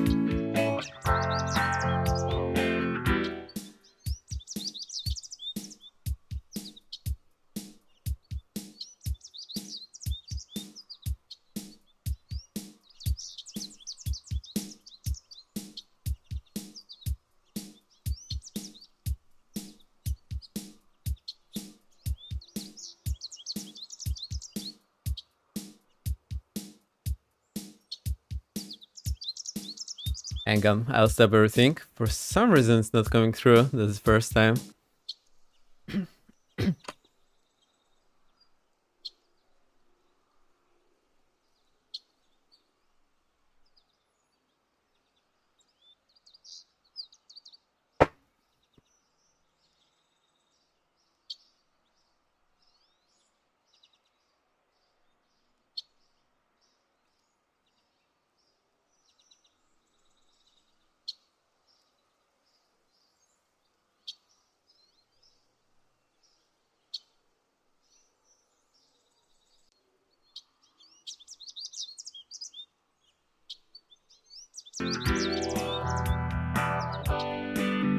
Okay, now everything should bug up. You should hear the guitar and myself.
Alright, that's everything looped in. I'll make it a bit quieter so you can hear me talking over it. I think it's fine now. Yay, we managed. However, has two guitars, one acoustic, one electric. Nice.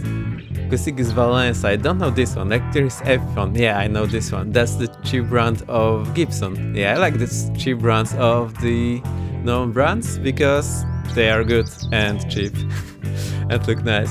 So they got back into playing electric guitar. So nice to hear. Very happy over. Yes, hype, hype, hype. I'll pinch. One day. Yeah, I keep forgetting I don't have those emotes.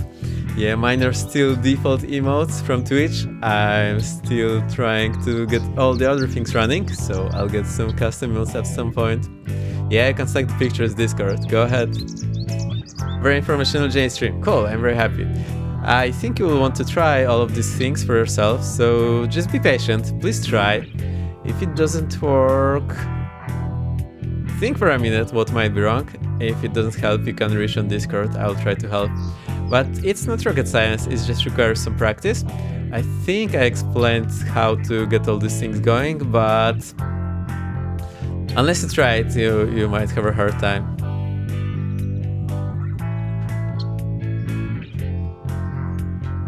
Okay, is there anyone you want to recommend for the raid, or shall I just find someone? I like doing the raids. I'll open myself, I see who's up.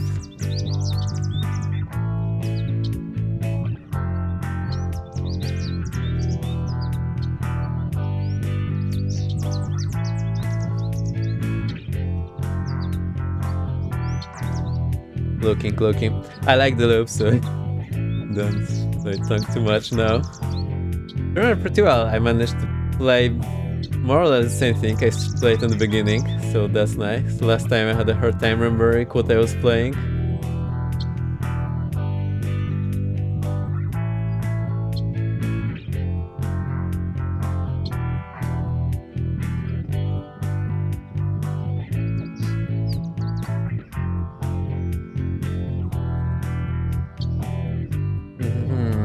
is there who you can raid? I'm still looking. No one that I know.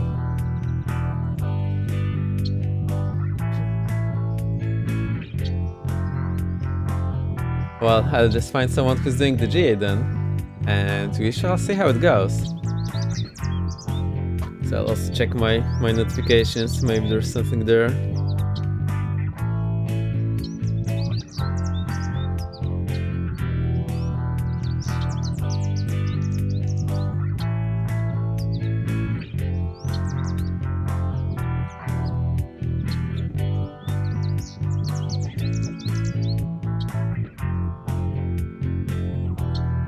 Okay, I'm just looking for some GA.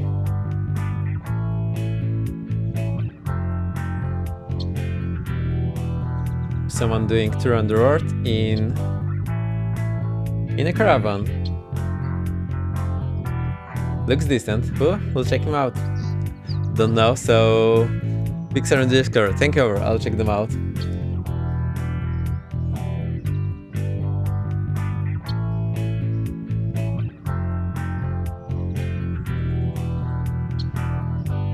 Oh, but I think he's talking German, which you will probably not understand, so I'll look for someone else. Sorry, it's taking a moment. It's just no one there that I know.